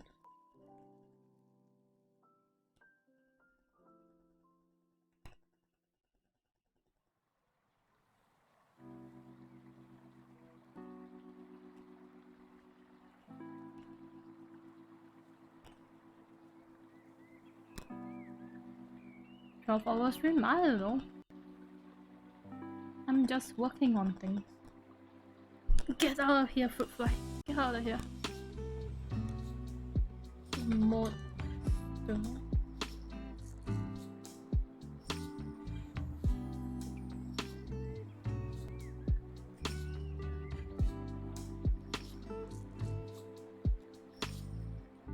Looks like it works, but lower this one.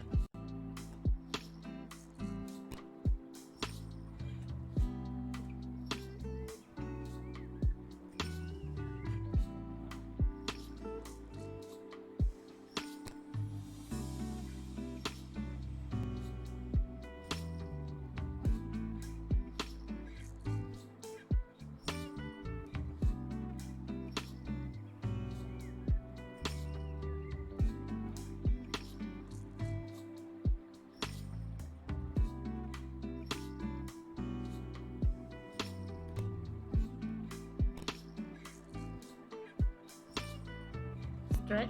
I will. I shall. Here.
1 million redeem. I wonder how long will someone redeem it. I wonder too. It's redeemed for very far away. Okay, let's do this one.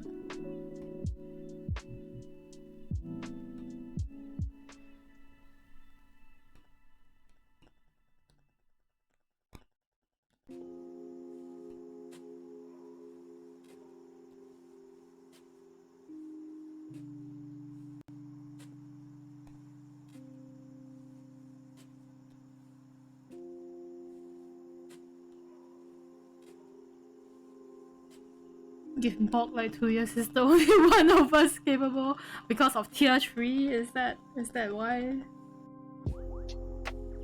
The maniac with tier 3 sub.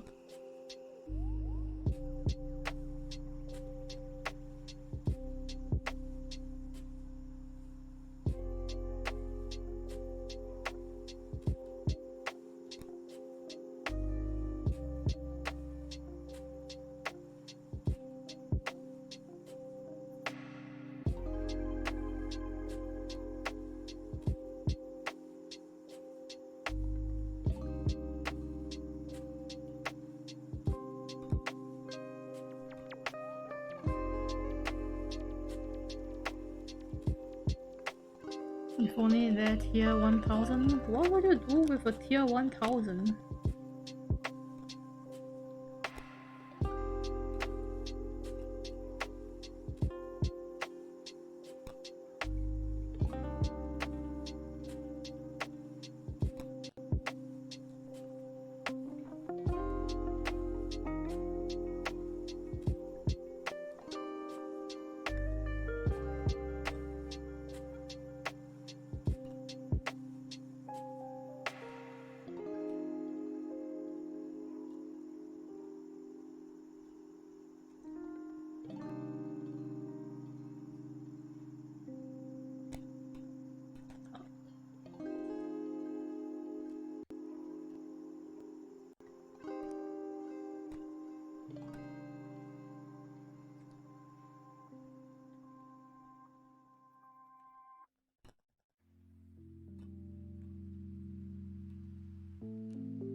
Finish that picking up Tachan trash bag.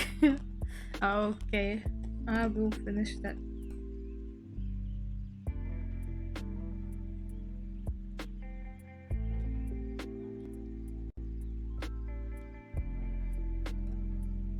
You sure like getting bullied? Need to redeem before go away. Well.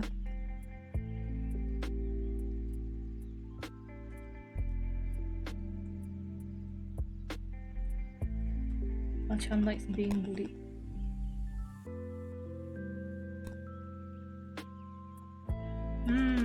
But the way they draw the bells is like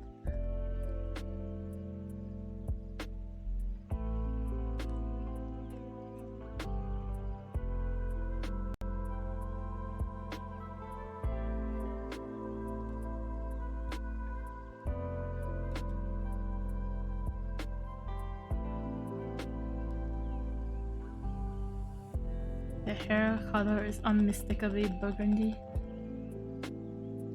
Color theory?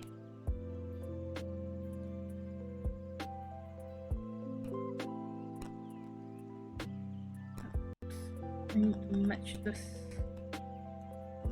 bell.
would imagine it will be something like this.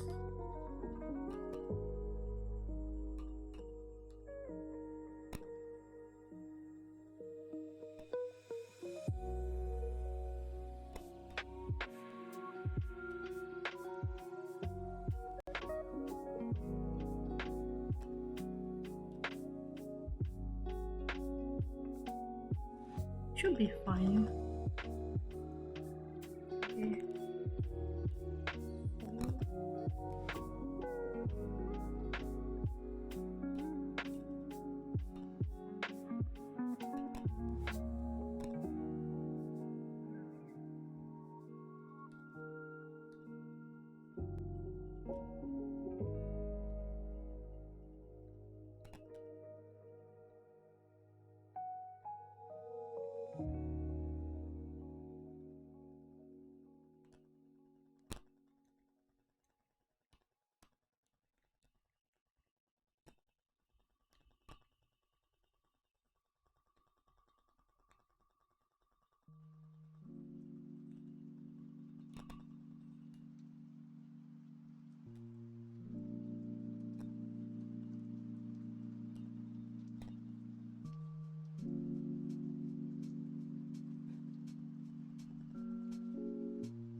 Nice bell. The bell that does not even look like a bell.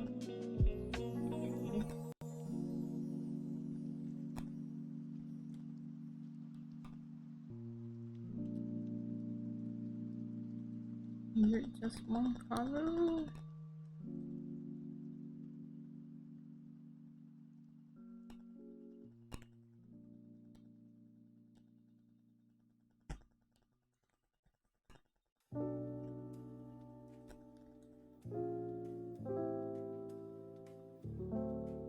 Yes.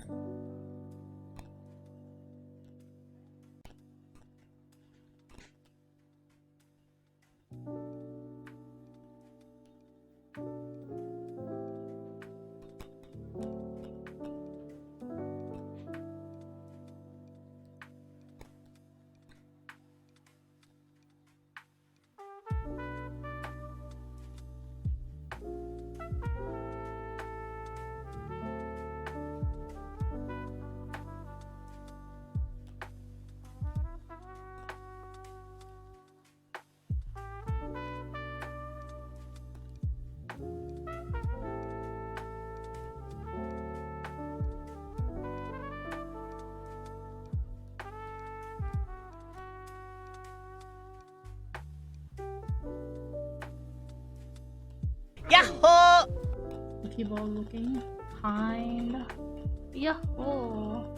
Thank you for following, Luffy.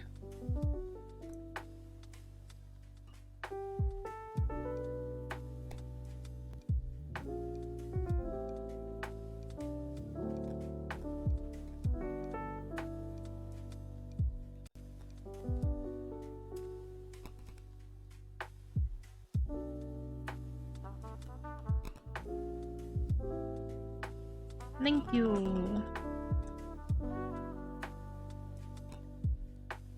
I'm gonna try my best so that it looks similar to their spike ball thingy.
blah blah on this one. That's right.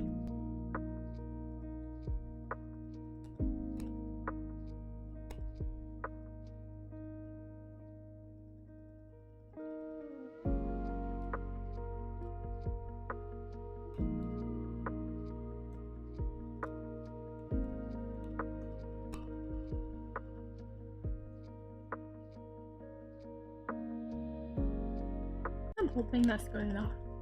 Okay, let's see if this is bell.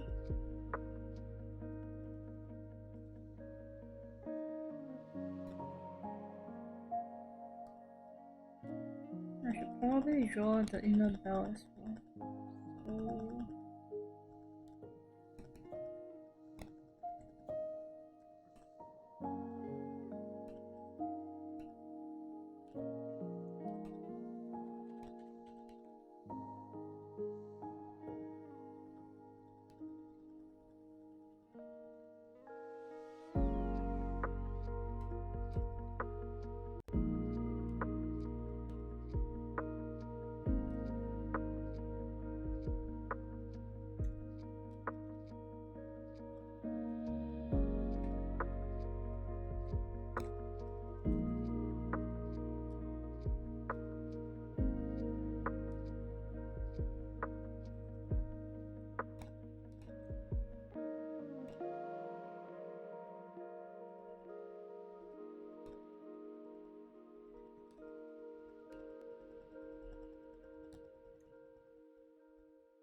okay.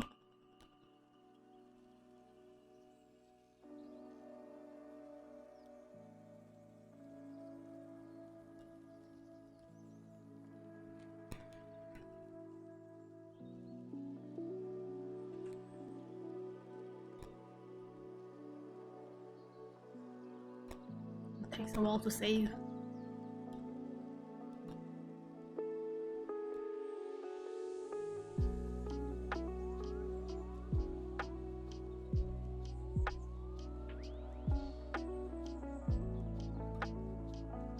Now we draw the tachan thingy.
Hello, Tito.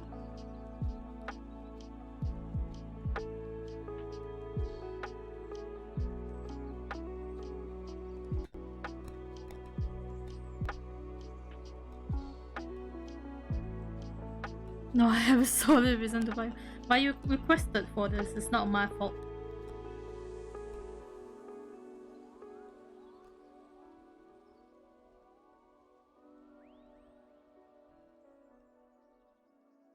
What you lose? You didn't lose anything.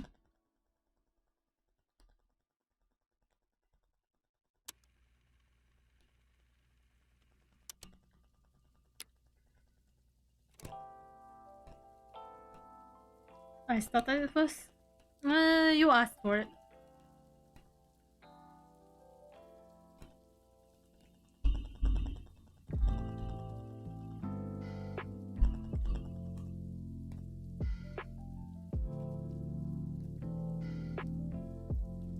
This is my hand now.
Slashes? What do you mean by slashes? Slashes like in the horror movie slashes?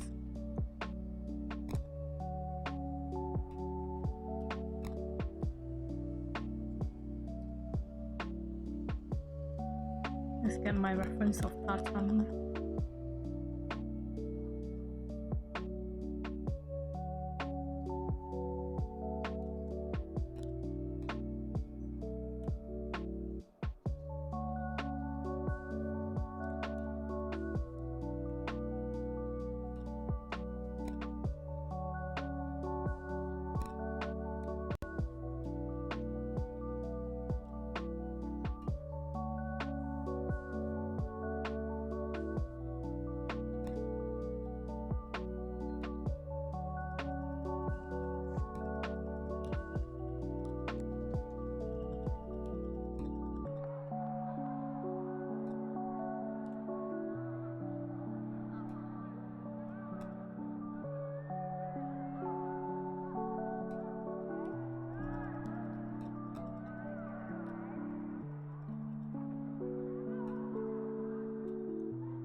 Hydrate, thank you, I will drink.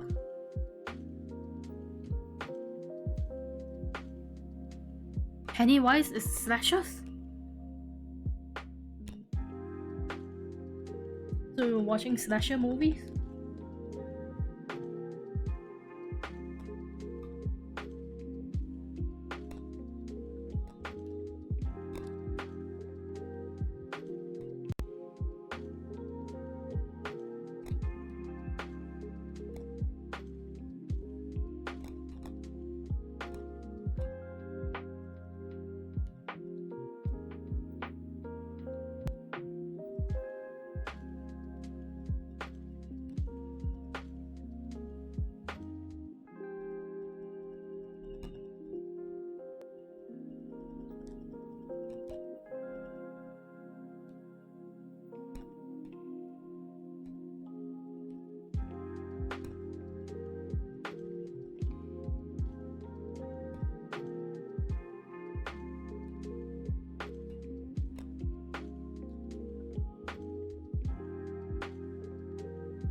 I wasn't bored.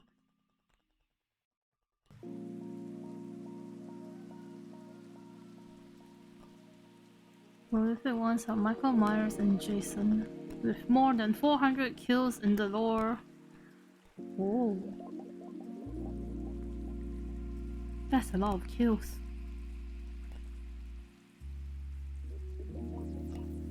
Very good KDA. What do you mean by very good KDA?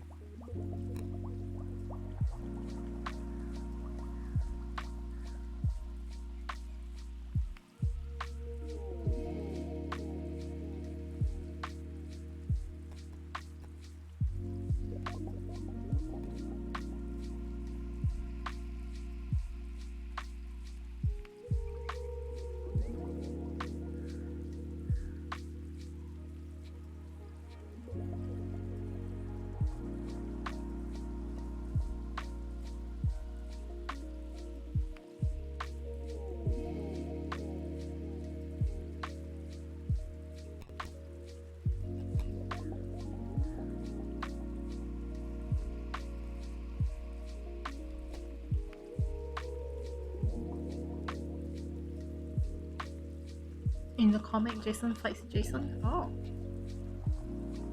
Jackson vs. Jack the Ripper movie is pretty dumb. Is that why you like it? Because not scary?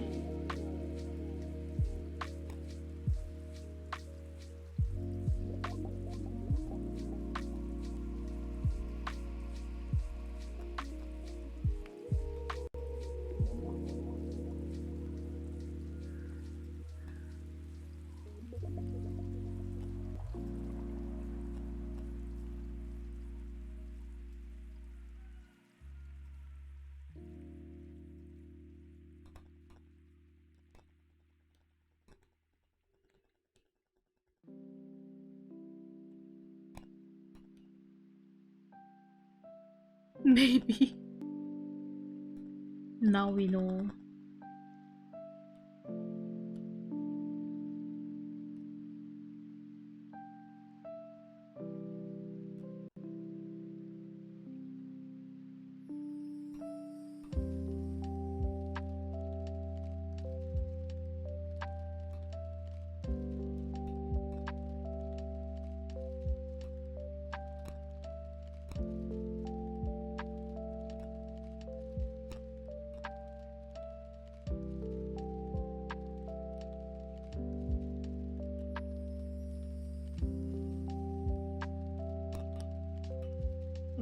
Velociraptor? What?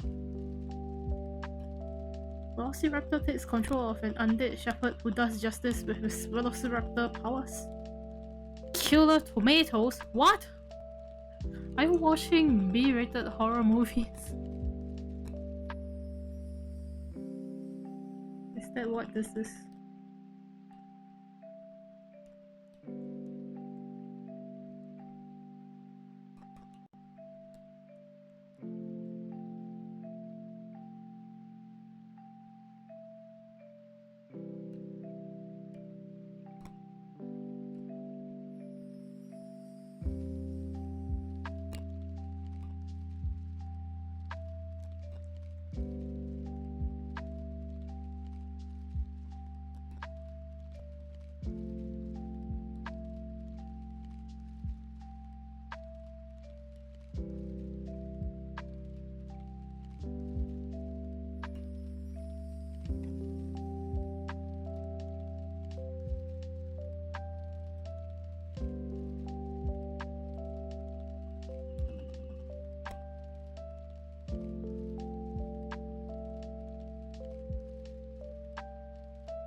You want the best class B movie, you have to see the cult movie The Killer Clowns of Outer Space.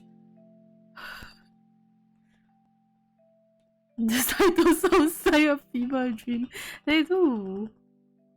Is here more than 20 years the movie gonna have a game? Oh my god. The game of The Killer Clowns of Outer Space is gonna be made by the same who do the Game of Jackson. Game of Jackson? You mean Friday the 13th? That game?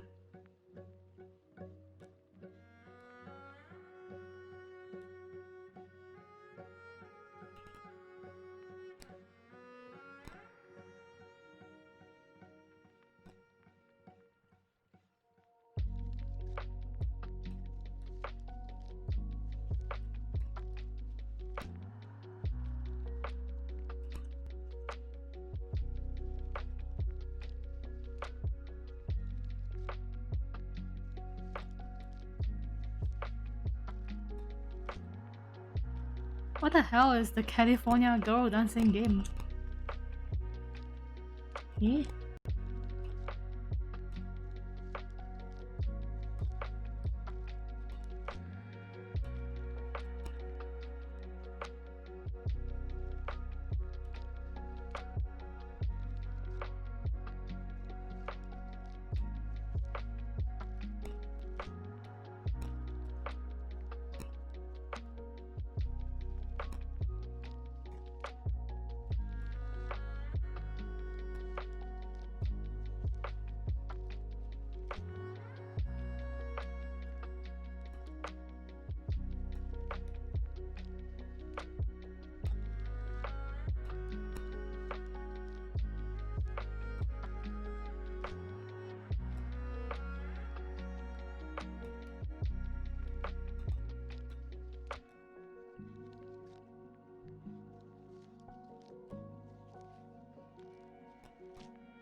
Song of Killer Clowns of Outer Space is one of the best soundtracks of movies. Want to know synopsis? Yes, tell me the synopsis. I assume Killer Clown in space. Tell me the synopsis. Give me the details.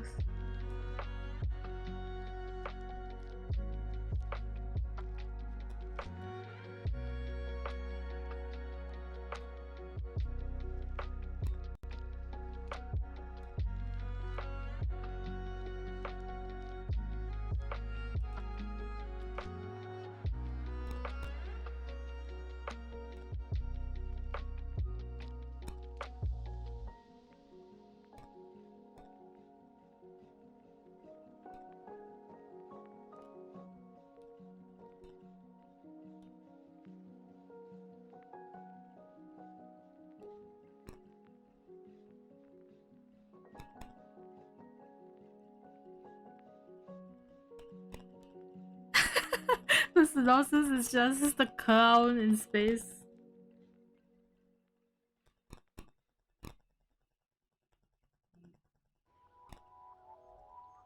Wow, Tachan, you're a genius.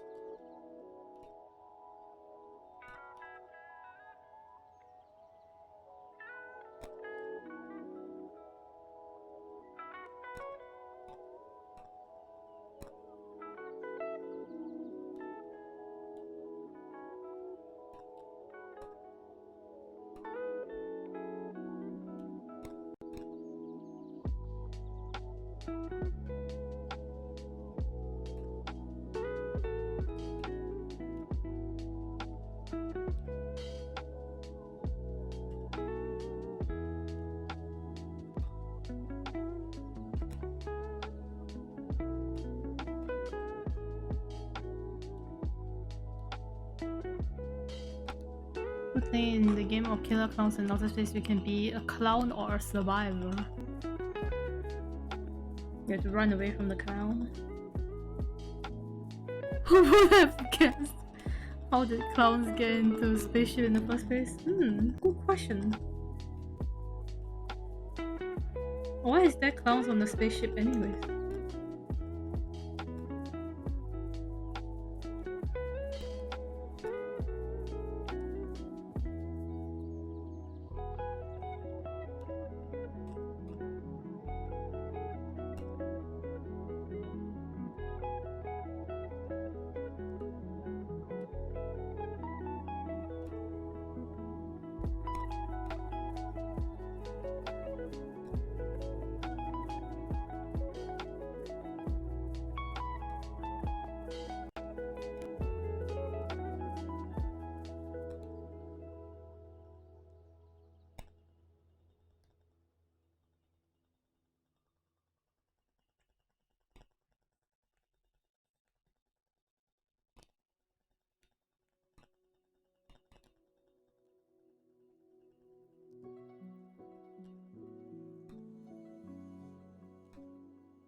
In the movie, lore explained on the planet Earth, an ancient race visited long time ago the Earth and make the humans have the concept of the clowns, but for them they are a race who's... Oh, it's a race! For example, a clown for us is how they are because their race is like that. Imagine the killer clowns of outer space have their own attractions in some park. The clowns in the movies are creepy. Damn. In fact, the more creepy thing about them is what they eat. What do they eat? What they eat? My bully is too much. You asked for it.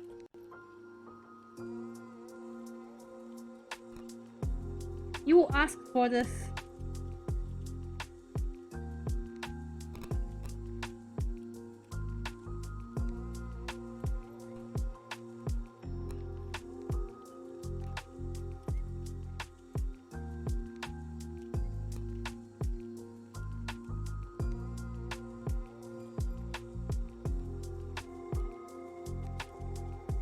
Do the clowns eat human? Is that what they eat?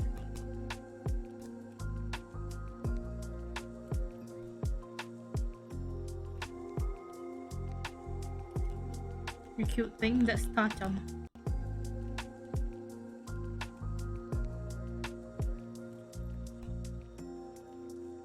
Tachan asked to be bullied.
They visit planets in their ships because they live in herds and they want to trap their victims with cotton candy capsules, but it's not common cotton candy. Little by little dissolves the victim and they use a straw and they drink the victim like a smoothie. What? What the hell? The clowns are high-tech. What? I want to use this template. Go for it. Good afternoon. Good afternoon. It's Etty. Hello, Etty the cat. The one who cannot escape from the fate of being called a cat.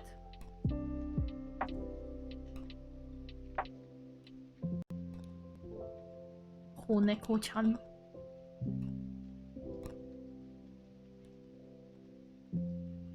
I accept my fate. Ah, you have stopped escaping, I see.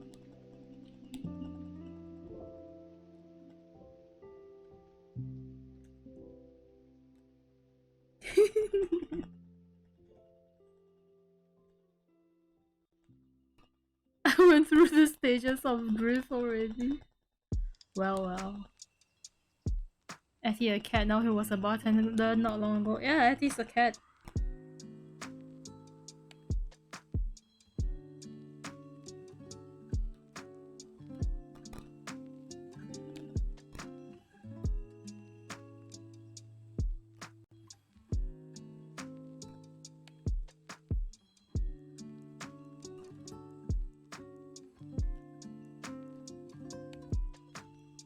Pick up Tacham.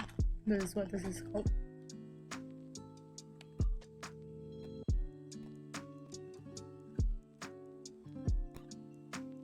Do not grieve, for you are a cat. They want to catify me, so I give. You are now cat.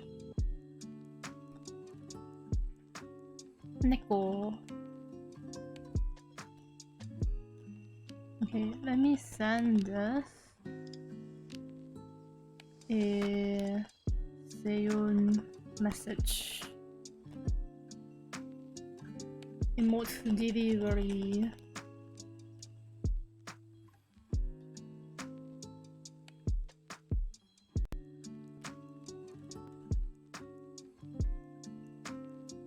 Send that to Syun. And then to Ta-chan, we send the pickup. I wanna can't speak. Yeah, sure, you can have it too. Here you go. I just dropped by to say hello to my nappy. Gotta wake up at 7 PM. Have good nap. I accepted my cat. Concept of clowns and suckers are different in this race. For example, the jokes of throw a cake in the face to them is an attack because their kids are like acid and dissolve the intruder. A gun is popcorn? What?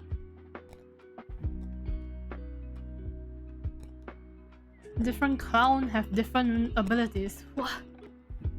That is some huge lore that you can't imagine from a clown horror movie.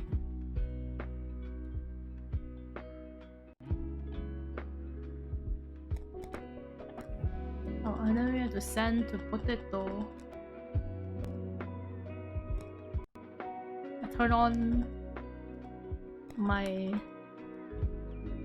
browser and now it's gonna start killing my PC. Okay, we send the Potato, this one, and this one. There we go.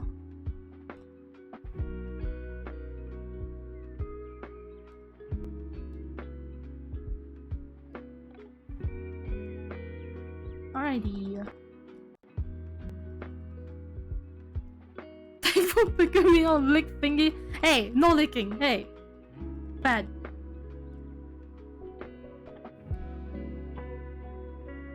One Marian can break the reality or the laws of reality. Damn. Are you gonna lurk? Thank you for lurking, Tito.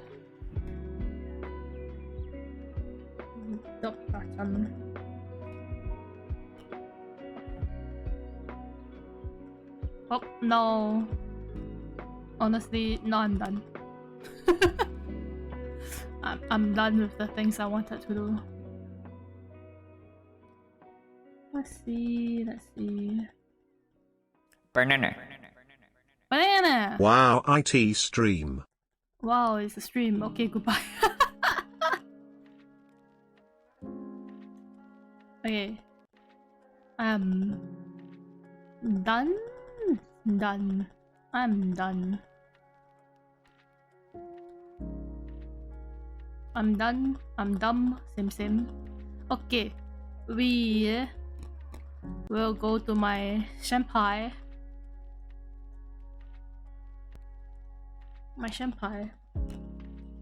Thank you for joining my very, very chill doodling stream. Now we shall go. Hi, Danan, Tachan. How dare you? I will slap you. Okay. Oh, there's 2 songs playing. Okay, goodbye. Bye-bye.